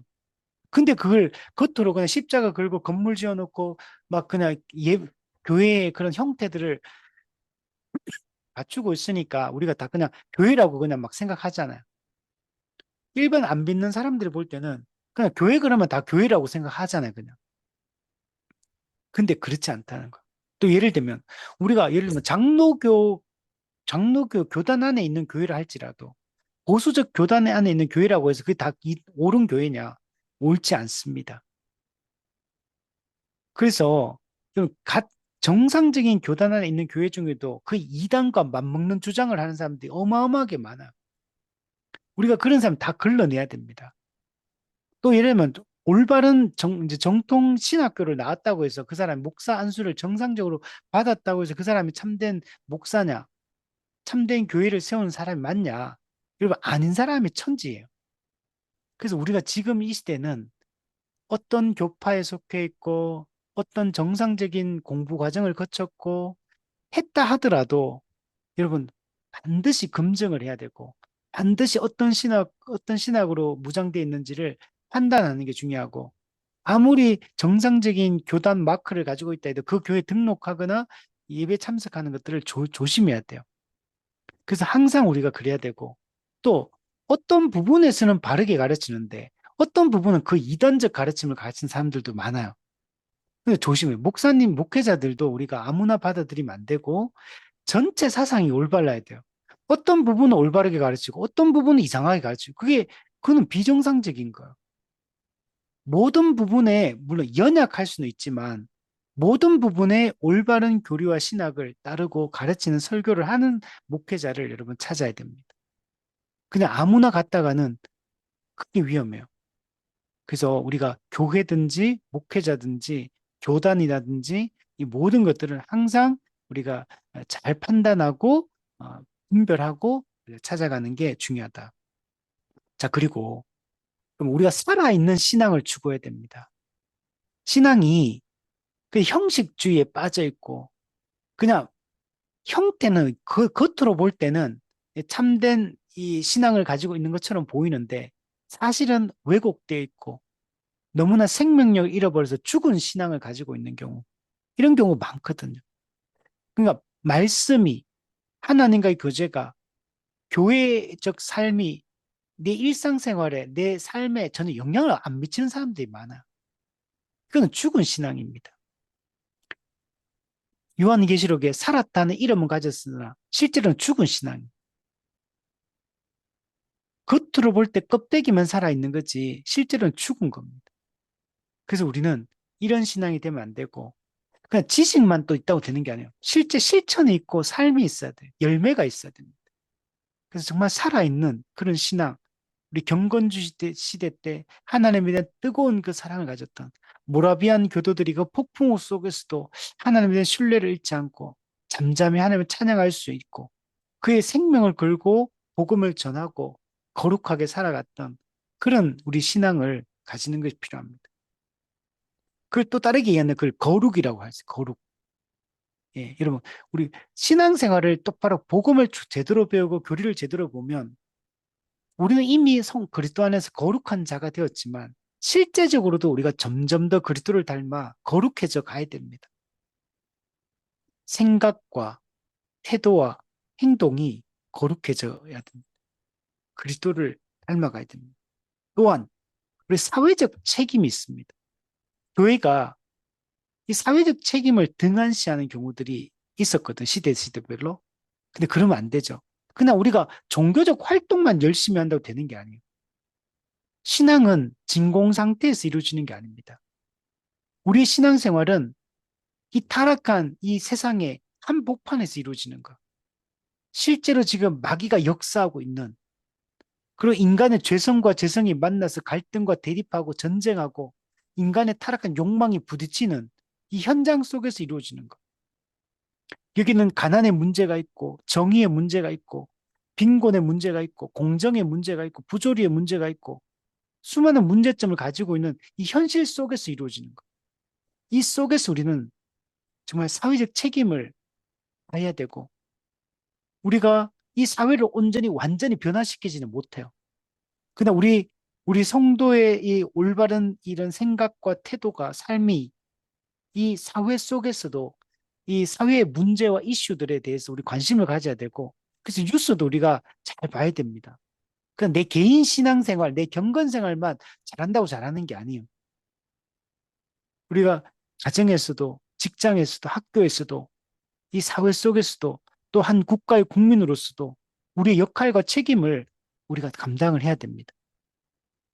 그래서 정말 하나님 나라의 그 원리가 이 교회적 삶이 이 세상 속으로도 확장되어서 이 세상 속에서도 정말 하나님을 믿는 사람들의 그 선한 영향이 나타날 수 있도록 우리 살아가는 것이 중요하고 우리는 나 자신의 어떤 그것만 관심을 가지면 안 돼요.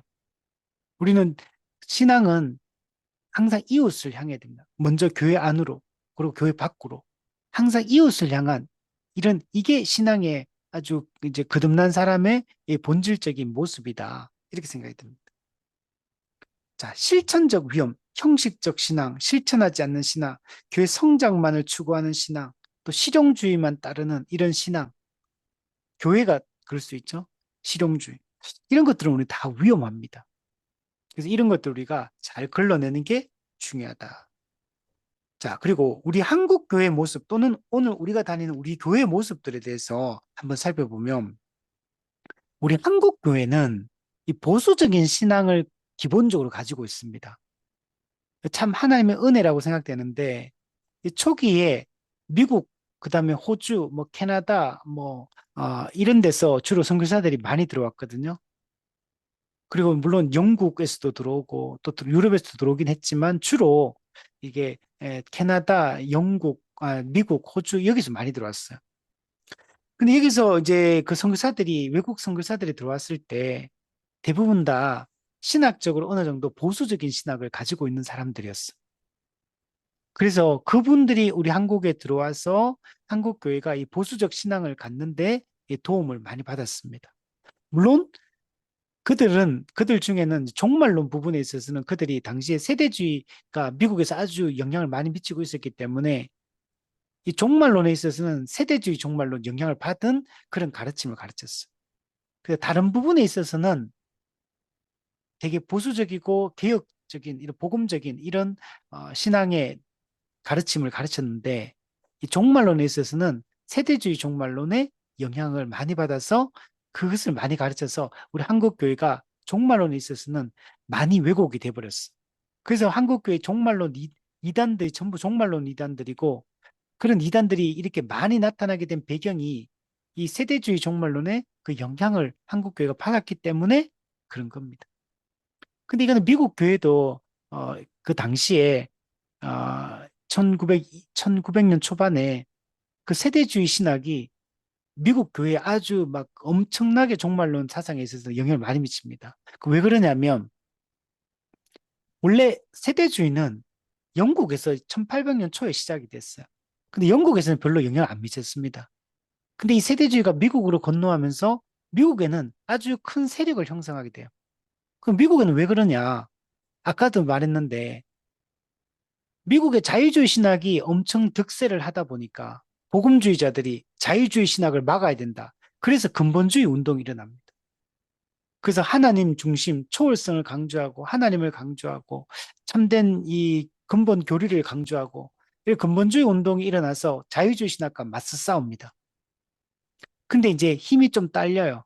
근본주의가. 자유주의 신학이 그 당시에 미국 주류 교회, 주류 교단이 자유주의 신학을 따랐기 때문에. 그러니까 이제 복음주의자들이 근본주의가 맞서 싸우긴 했지만 힘이 딸려요. 그때 누구하고 손을 잡냐면 근본주의가 세대주의자들과 손을 잡아요. 왜냐하면 세대주의자들도 내세를 인정하거든요. 근데 자유주의는 내세를 부정해버리기 때문에. 그러니까 1차적으로는 자유주의가 훨씬 더 나쁘죠.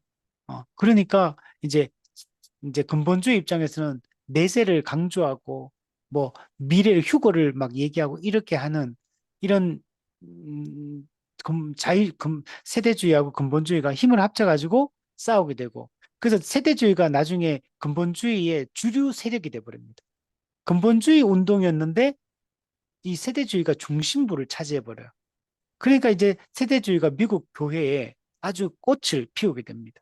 근데 그게 영향을 받은 사람들이 우리 선교사로 와서 한국에도 들어왔기 때문에 이런 영향을 받게 된 겁니다. 자, 그러나 기본적으로는 한국 교회는 이 보수적인 신앙, 우리 복음주의, 또 종교개혁의 전통과 그 올바른 성경에 대한 권위를 인정하는 이런 교회로 세워지게 됩니다. 자, 그리고 보수적인 신앙으로 교회가 세워졌고 예수 중심, 성경 중심, 교회 중심의 이런 신앙적 색깔을 갖게 됩니다. 우리 하나님 중심, 교회 중심, 또 우리 예배 중심 이런 얘기 하듯이 성경 중심 이런 얘기 하듯이 여기도 그런 신앙을 우리가 갖게 됐습니다. 그리고 한국 교회는 또 교회가 어떤 특징이 있냐면 열정적인 교회가 됐어. 처음부터. 그래서 되게 부흥과 이런 전도, 선교 이런 것에 관심을 갖는 교회가 되었습니다. 이것도 왜 이렇게 됐냐면 미국에서 들어온 선교사들이 다 당시 미국 교회가 이 선교, 전도, 부흥 이런 걸 경험했던 사람들이요. 그것의 영향으로 그 선교사로 헌신했고 이제 미국의 부흥 운동에 그 영향을 받은 사람들이 선교사로 헌신해서 한국으로 왔기 때문에 그래서 한국도 어떤 이런 선교에 대한 열정, 전도에 대한 열정, 어떤 부흥에 대한 열정 이런 것들을 한국 교회도 여러분 갖게 됩니다.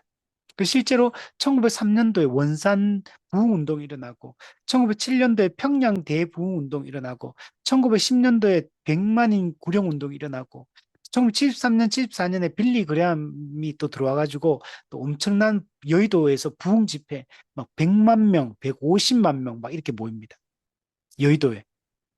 그런 것들이 막 일어났고 사실 이거는 또, 그 이전에 1차 대각성 운동, 2차 대각성 운동, 그리고 또 웨일즈 부흥 운동, 인도 부흥 운동, 막 그런 것의 영향하에 한국으로도 이 부흥 운동이 연결되어서 일어났던 것들을 알 수 있습니다. 그리고 대개 한국 교회는 신앙에 대한 열정이 있습니다. 다른 나라에는 없는 새벽 기도회도 하고, 수요 예배도 만들고, 금요 기도회도 만들고, 막 구역 예배도 만들고, 엄청나게 열정적이에요. 산기도 이런 것도 만들고, 막, 그죠? 그러니까 한국교회는 엄청 신앙에 대한 이런 열정적 분위기가 일어났습니다. 전도에 대한 열정, 성교, 또 한국교회는 섬기고 헌신하는 거 이런 것도 막 강조를 많이, 봉사 이런 것도 많이 강조했어요.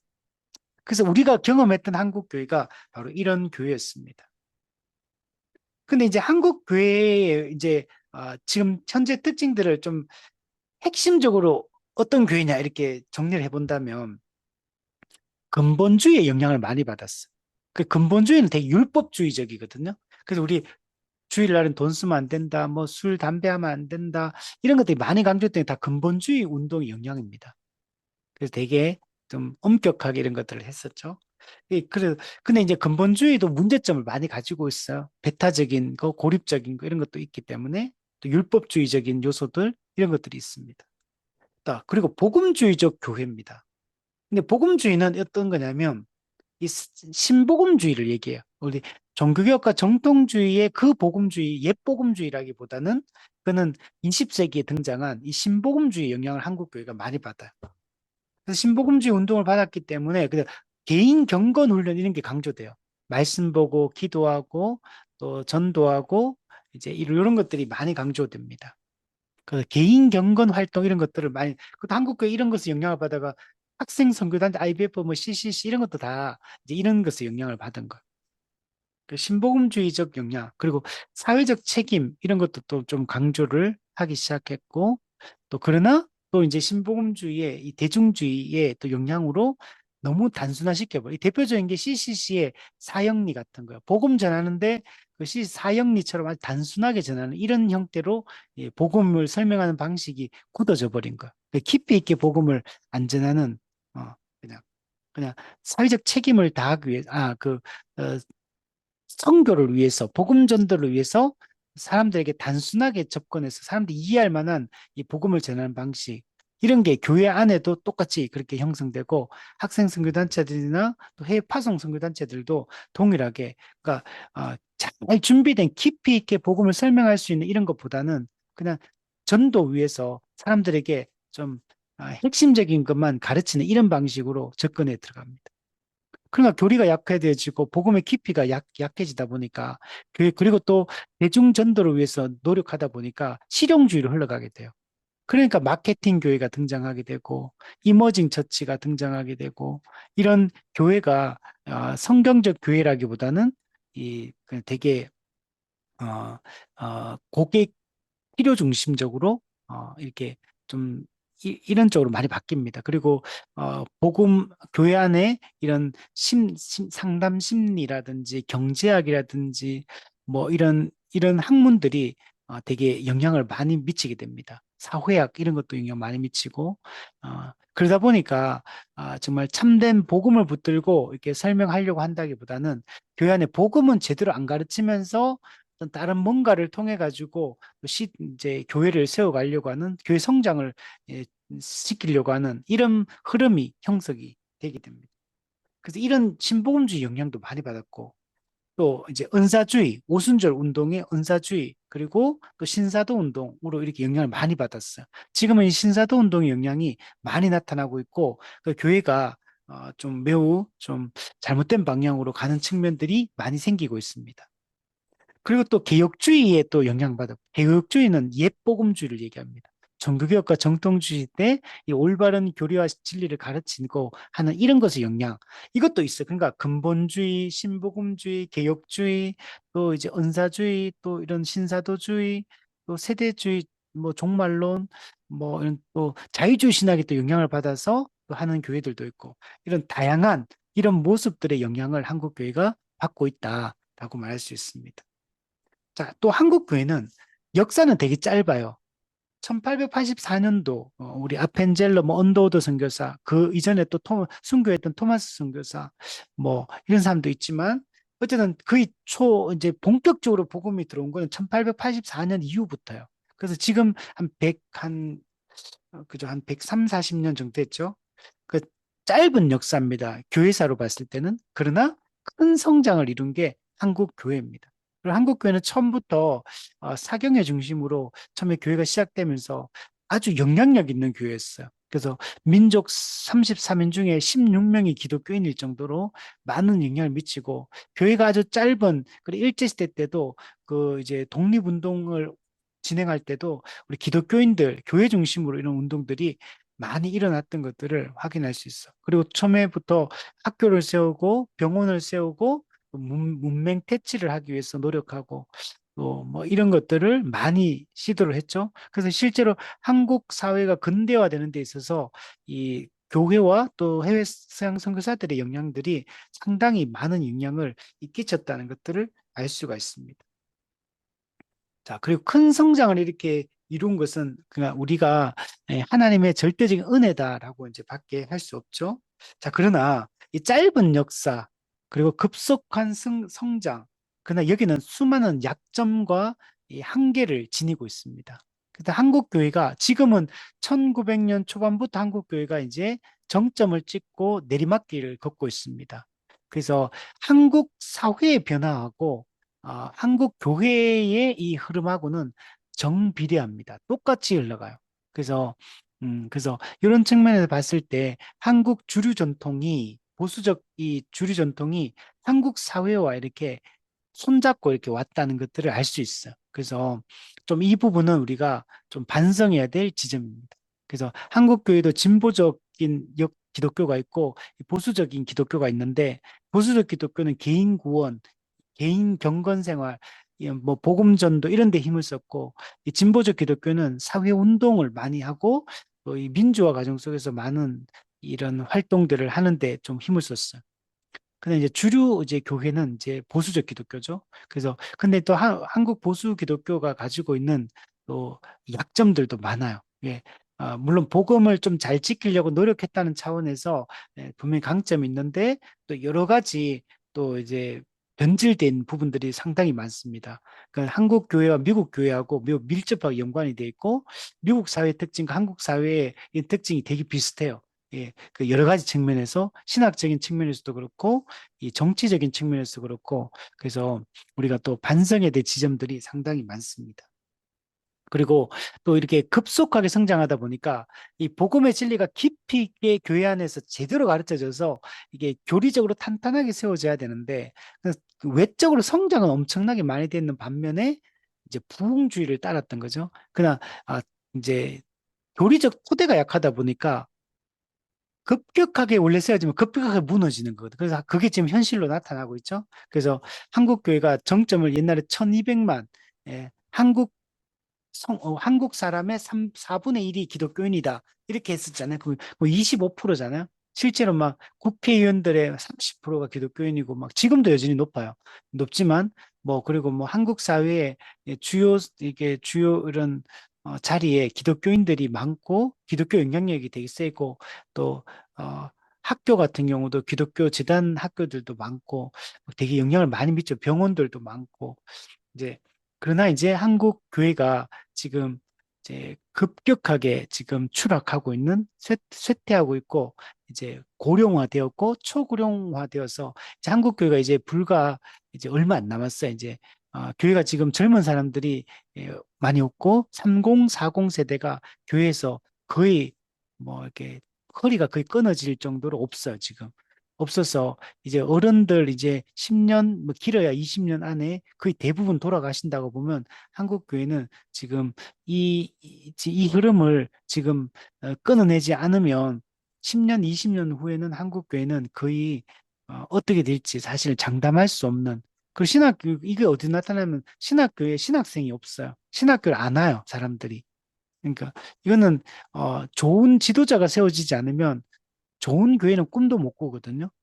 그러면 성도들이 올바른 가르침을 못 받게 되면 그럼 무조건 교리적으로 타락할 수밖에 없고 어떤 개인주의적 신앙생활로 갈 수밖에 없거든요. 근데 이게 지금 현실이 되고 있다. 그리고 이게 피부적으로 느껴집니다. 피부적으로 이거는 급격하게 이런 현상이 지금 되고 있기 때문에 지금 정신을 정말 차려야 될 때고 이제까지 해왔던 한국 교회가 걸어왔던 좋은 점들도 많이 있었지만 지금 이렇게 계속 가는 거는 한국 교회가 지금 실패하고 있는 거거든요. 지금 계속 무너지고 있는 거는 지금 하는 이 방식들이 잘못됐다는 걸 반증해 주고 있는 거. 그래서 정말 제대로 지금 교회가 지금 우리가 가야 될 길을 지금 찾지 않으면 한국 교회는 이대로 가면 결국에는 무너지게 된다. 그게 심각하게 우리가 옛날에 유럽 교회처럼 되면 안 된다. 뭐 교회가 술집으로 변하고 막 이런 게 있잖아요. 그게 현실이에요, 지금. 그 말이 내포하고 있는 말은 한국 교회가 지금 그 전체를 그대로 지금 밟고 있기 때문에 지금 정신 차리지 않으면 안 되는 때다라고 말할 수 있어요. 그래서 다양한 약점들을 한국 교회가 가지고 있습니다. 형식적 신앙, 열정을 잃어버렸어. 예배도 잘 안 나오잖아요, 요즘에. 예배도 주일 예배 한번 드리면 그것도 겨우 드려요. 주일 예배도 뭐 일 있으면 또 뭐 여행 가면 또 빠지고 뭐 하면 빠지고 주일 예배조차도 공예배조차도 잘 안 되고 오후 예배, 수요 예배, 금요 기도회, 새벽 기도회 아니면 또는 양육 받는 거 이런 거 사람들을 찾기가 어려워지잖아요. 이게 지금 신앙생활이 되게 형식화되어 있다는 걸 알 수 있고 그 양육이 제대로 안 이루어지고 있고 모든 게 지금 문제가 많아요. 그리고 꾸준히 성경을 읽고 기도하는 사람들을 찾기가 어려운 시대입니다. 그리고 도덕적 심리 치료를 구원으로 치장하는 교회들. 예. 예. 이게 구원이라는 걸 죄로부터의 구원으로 이해하는 게 아니고 뭐 죄를 그냥 질병 정도 차원으로 이해하는 거. 그리고 심리 치료라고 심리적 접근을 하고 있고 이거 문제가 많아요. 한국 교회가 특히 기복주의, 세속적 복을 추구하는 사상이 완전히 이게 들어와 있죠.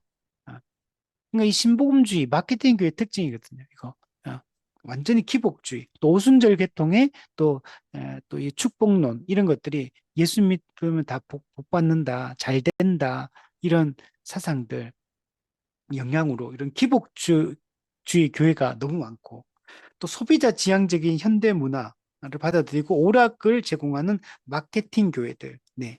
지금 신복음주의 영향으로 마케팅 교회가 지금 한국 교회의 주류를 형성하고 있죠. 그 대형 교회들은 대부분 다 마케팅 교회라고 보시면 됩니다. 물론 이건 큰 교회뿐만 아니고 작은 교회들은 그 능력이 안 돼가 못할 뿐이지 속으로는 다 똑같이 마케팅 교회를 추구를 하고 있어요. 그 고객 만족, 예, 성도가 고객이죠. 그리고 고객의 니즈를 파악하고 고객의 니즈를 채워주기 위한 교회가 수많은 마케팅적인 요소들을 도입해서 어쨌든 간에 사람들에게 좋은 상품을 제공하려고 하는 이런 방식으로 이제 교회가 지금 이루어지고 있죠. 그리고 실용주의적 접근을 하기 때문에 교회 성장만 된다면 무슨 방법은 다 도용해가지고 쓰는 방법. 요즘에는 뭐 하냐면 옛날에 이런 거 많았어요. 교회 성도들 그 하기 위해서 교회를 아예 그 체육관으로 지어가지고 주중에는 체육관처럼 사용하고 주일날 예배 드리고 이런 거. 요즘에 이제 애견 문화 이런 거 크잖아요. 그래서 뭐 개나 애완견들이 이제 불안 느끼는 동물들이 있다 보니까 요즘에 성도들이 애완동물을 교회 올 때 주일날 데리고 오는 경우들이 많이 있다 그러거든요. 그래서 저기 서울에는 서울 쪽에는 애완동물 이제 따로 이제 이렇게 뭘까 이제 돌봐주는 이런 것들도 막 공간을 만들고 뭐 이렇게 막 많이 하거든요. 이는 다 이제 이렇게 어쨌든 현대인들의 그런 뭔가를 채워주는 그리고 프로그램들도 양육이 복음을 가르치고 뭐 교회사를 가르치고 성경을 가르치고 한다기보다는 어떤 필요 중심적인 어떤 교회가 어떤 동아리처럼 이렇게 그런 것들을 만들어가 성도들을 이제 뭔가 엮어 주려고 하는 이어 주려고 하는 이런 프로그램들이 너무 많이 이제 등장을. 근데 정작 제대로 된 복음을 가르치고 성경 본문을 연구하고 교리를 가르치고 또 정말 교회로서 전도를 하거나 또 이제 사회적 봉사를 하거나 이런 쪽에는 사람들이 별로 모이지 않는 그러니까 이런 교회가 돼버렸죠. 그리고 예언을 강조한 은사주의, 또 신사도주의, 참 심각한 문제죠, 이것도. 이게, 이게 신사도 운동이 제3의 물결부터 출발돼도 신사도 운동이 매우 위험해요. 이런, 여러 가지 내용들이 너무 비성경적인 것들이 많고, 또 은사에 대한 오해를 불러일으키고, 교회에 대해서 오해를 불러일으키고, 신앙 색깔을 완전히 이상한 쪽으로 이렇게 만들어 가버리거든요.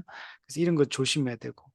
또 진리를 거부하고 이교적 영성 체험을 제공하는 교회들, 이 이머징 처치, 마케팅 교회인데 사실은 마케팅 교회를 좀 더 세련되고 고급스럽게 만드는 어떤 신비적 영성 추구를 하는 이런 것들, 이머징 처치, 이런 것들도 지금 현대 교회들이 가고 있는 방향. 그래서 과거에 그 중세 때 그런 영성 활동들, 이런 좀 신비로워 보이는 이런 것들, 교회에 도입해서 뭐 이런 거 하는 것도 관상기도라든지 뭐 드레스 디아스 뭐 이런 것들 주로 다 이런 쪽이거든요. 이뿐만 아니고 많은 이런 것들을 추구하는 운동들이 있습니다. 자, 그래서 이런 것들도 우리가 다 걸러내야 될 모습이다. 자, 마지막 회복과 부흥을 위해서 그래서 우리는 그럼 어떻게 해야 되냐? 종교개혁과 정통주의에 입각한 역사적 기독교, 옛 복음주의를 우리는 추구를 해야 됩니다. 성경에 철저히 중점을 두고 은혜와 또 은혜를 강조하는 이 종교개혁의 근본 정신을 우리가 붙들어야 됩니다. 그래서 우리는 종교개혁과 정통주의 시대의 이 유산들을 오직 붙들어야 돼요. 특히 파이브 솔라, 오직 성경, 오직 은혜, 오직 믿음, 오직 그리스도, 오직 하나님께 영광. 이 파이브 솔라를 우리가 철저하게 붙들어야 되고 사도신경의 그 신앙 고백을 철저하게 우리가 붙들 수 있도록 여러분 해야 됩니다.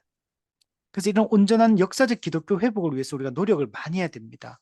형식주의적인 이 신앙을 극복을 하기 위한 노력들을 해야 되고, 살아있는 신앙을 추구해야 됩니다. 즉, 경건주의 시대의 그런 좋은 전통들을 물려받아야 되고, 또 우리 성결 운동 같은 경우도 미국에서 일어났던 이 성결 운동도 이 거룩 운동이기 때문에 우리가 거룩한 교회, 거룩한 삶을 살아가는 이런 것들을 추구를 해야 됩니다. 그리고 대각성 운동에 하나님이 허락하신 부흥을 오늘날에도 이런 하나님의 강권적인 역사와 주권적인 은혜에 의해서 이런 부흥이 일어나기를 우리 꿈꿔야 됩니다. 우리가 물론 일반적으로 우리가 복음을 한 명 한 명 전하고 가르치고 하는 방식으로 한 영혼을 구원하는 게 기본 방식이에요. 그러나 우리가 하나님의 은혜로 정말 지금 같은 경우는 하나님의 이런 부흥이 없으면 지금 한국 교회가 지금 이 속도나 이 흐름이나 이 방향으로 봤을 때는 무너지는 것은 시간 문제인 거거든요. 이거는 불과 이제 시간이 얼마 없어요. 이제 10년, 20년 상관입니다. 그래서 이때 정말 하나님의 은혜를 구해야 되고 1차 대각성 운동 때처럼 성령의 강권적인 역사가 정말 있지 않으면 이게 이 흐름을, 이 지금 잘못된 이 흐름들을 끊어내는 게 쉽지가 않습니다. 자, 그리고 이 근본주의의 한계를 넘어서야 돼요. 근본주의가 근본 진리를 잘 붙들었지만 이 반지성주의로 갔잖아요. 우리는 지금 그렇거든, 한국교회가. 지금 반지성주의로 흐르고 있거든요. 이게 이렇게 가면 무너진다. 빨리 우리 성경을 가르치고 또 교리를 가르치고 정말 제대로 된 깊이 있는 이런 사고를 할 수 있는 이런 교회를 만들어야 되고 또 현대 학문과 문화에 적극적으로 대응해서 우리가 현대 문화, 대중문화 같이 갈 수 있는 지점과 또 우리가 여기서 걸러내야 될 세속주의가 어떤 게 있는지 잘 판단을 해야 됩니다. 그래서 우리가 현대 문화나 학문을 등한시하면 안 되고 몰라서도 안 되고 거부해서도 안 되고 우리 이 속에서 우리가 같이 가야 돼요. 그래서 우리가 기독교적 새로운 대한 문화를 만들어내고 또 이렇게 또 일반 학문과의 이 대화를 통해서 우리가 또 그런 것들을 또 좋은 시너지 효과를 낼 수 있도록 해야 됩니다. 그리고 사회적 책임을 다하는 이런 교회가 돼야 됩니다. 자, 칼빈주의, 개혁주의 안에서도 하이퍼 칼빈주의라고 있거든요. 이 하이퍼 칼빈주의가 또 문제가 많아. 이건 모든 걸 하나님의 은혜, 주권, 이것만 절대적으로 강조해요. 그러면 인간이 할 일이 아무것도 없어지는 게 이 하이퍼 칼빈주의입니다. 이것도 위험해요. 이런 주장을 했던 한국의 대표적인 그 교회가 있었어요. 근데 그것도 처음에는 막 엄청나게 인기를 끌고 막 하다가 이제 거의 지금은 많이 무너져서 약화가 되긴 했는데 다행히 어쨌든 이런 하이프 칼빈주의 사상을 가지고 있는 사람들이 있어요. 이것도 잘못된 겁니다. 하나님의 은혜와 절대 주권에 모든 이루어진 게 맞아요. 그런 그게 인간의 책임이나 인간의 어떤 의지가 없다는 얘기를 하는 게 아니거든요. 근데 이런 것들을 무시하고 부정하는 이런 게 있어요. 그래서 이 요한 웨슬리 신학 쪽에서 여기서 문제 제기를 했고 웨슬리 신학은 약간 알미니안주의처럼 인간의 의지를 강조하는 운동이에요. 그래서 하이프 칼빈주의의 그런 잘못된 사상에 대해서 웨슬리적 이게 문제 제기 이거는 올바른 거죠. 그래서 우리는 하나님의 절대 주권과 또 인간의 책임이라는 이 두 개의 이 모순되어 보이지만 이 역설적 진리를 우리가 인정을 하고 성경은 두 가지를 다 얘기하고 있거든요. 그래서 그것을 그 상호 관계성을 잘 이해하고 우리가 교회가 가야 됩니다. 그 다음에 오순절 운동 같은 경우도 성령의 능력과 은사에 대한 관심을 불러일으켰어요. 그래서 이런 측면은 우리 좋은 겁니다. 그 전까지만 해도 이런 성령의 역사와 능력에 대해서 좀 이제 그 보수 교회가 관심을 안 가졌거든요. 근데 이 오순절 운동이 일어나면서 성령의 역사, 그다음 은사에 대한 이런 관심을 불러일으켰다는 측면에서 오늘 우리도 여기에 관심을 많이 가져야 됩니다.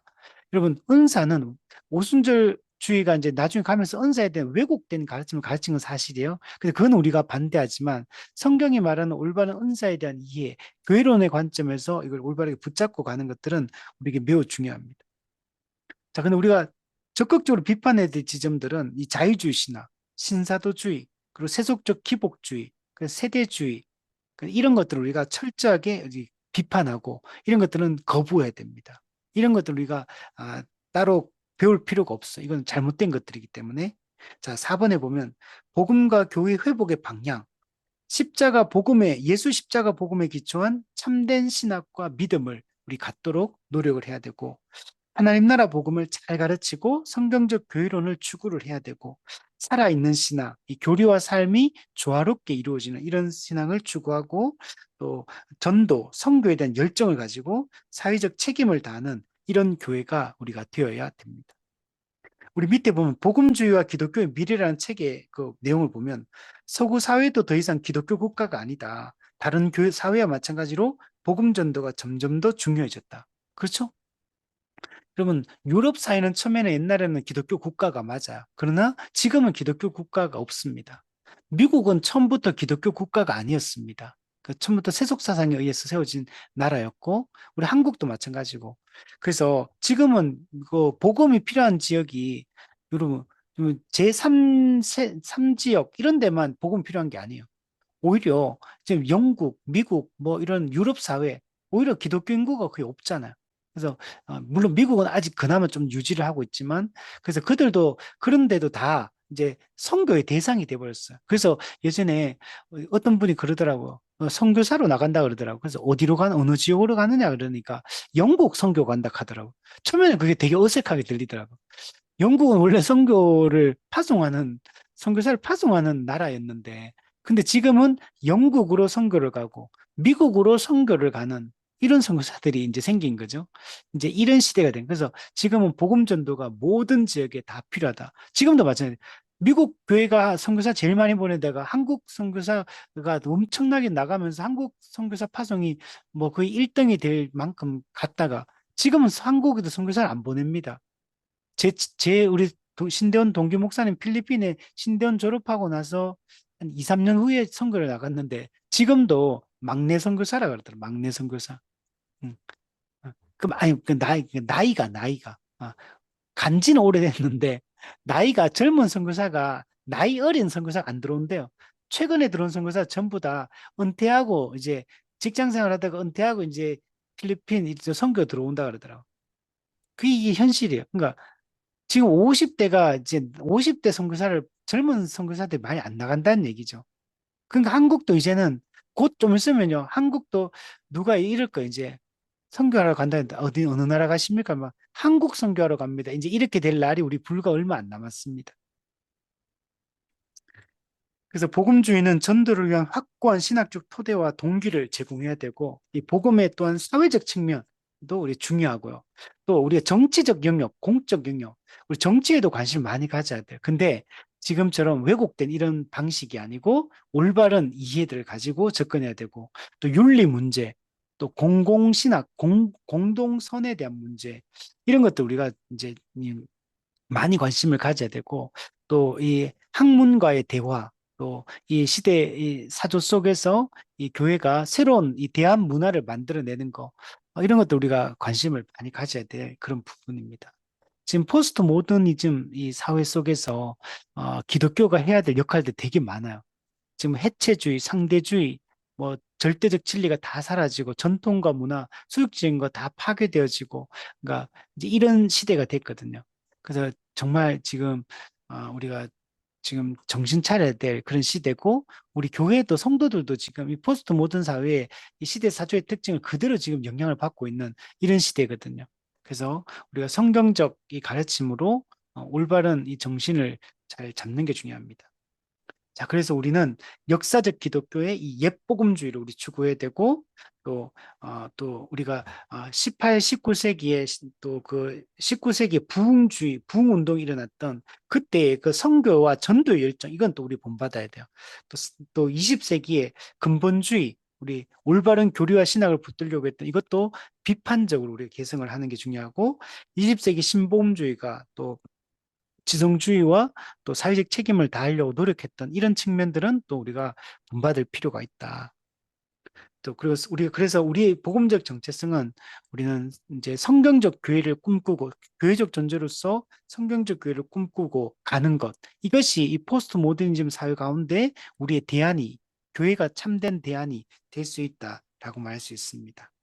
자, 그래서 결론적으로 우리는 역사를 존중하고 역사에서 우리가 많은 것들을 배워야 됩니다. 역사는 과거와 현재를 연결하는 겁니다. 그래서 과거와 이제 또 지금 미래와의 이 대화를 통해서 우리가 배워야 됩니다. 그래서 이게 우리한테 현재 중요하다.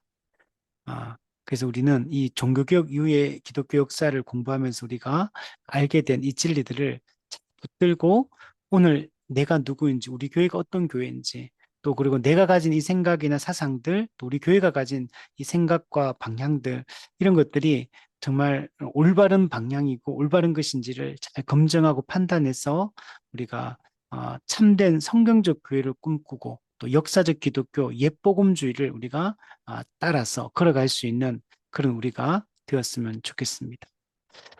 네, 우리 오늘은 여기까지 하겠습니다. 오늘 시간이 너무 많이 갔네요. 네, 우리 혹시 오늘 들으면서 질문 있으면 우리 질문만 한 가지 받고 우리 마치도록 할게요. 혹시 있나요?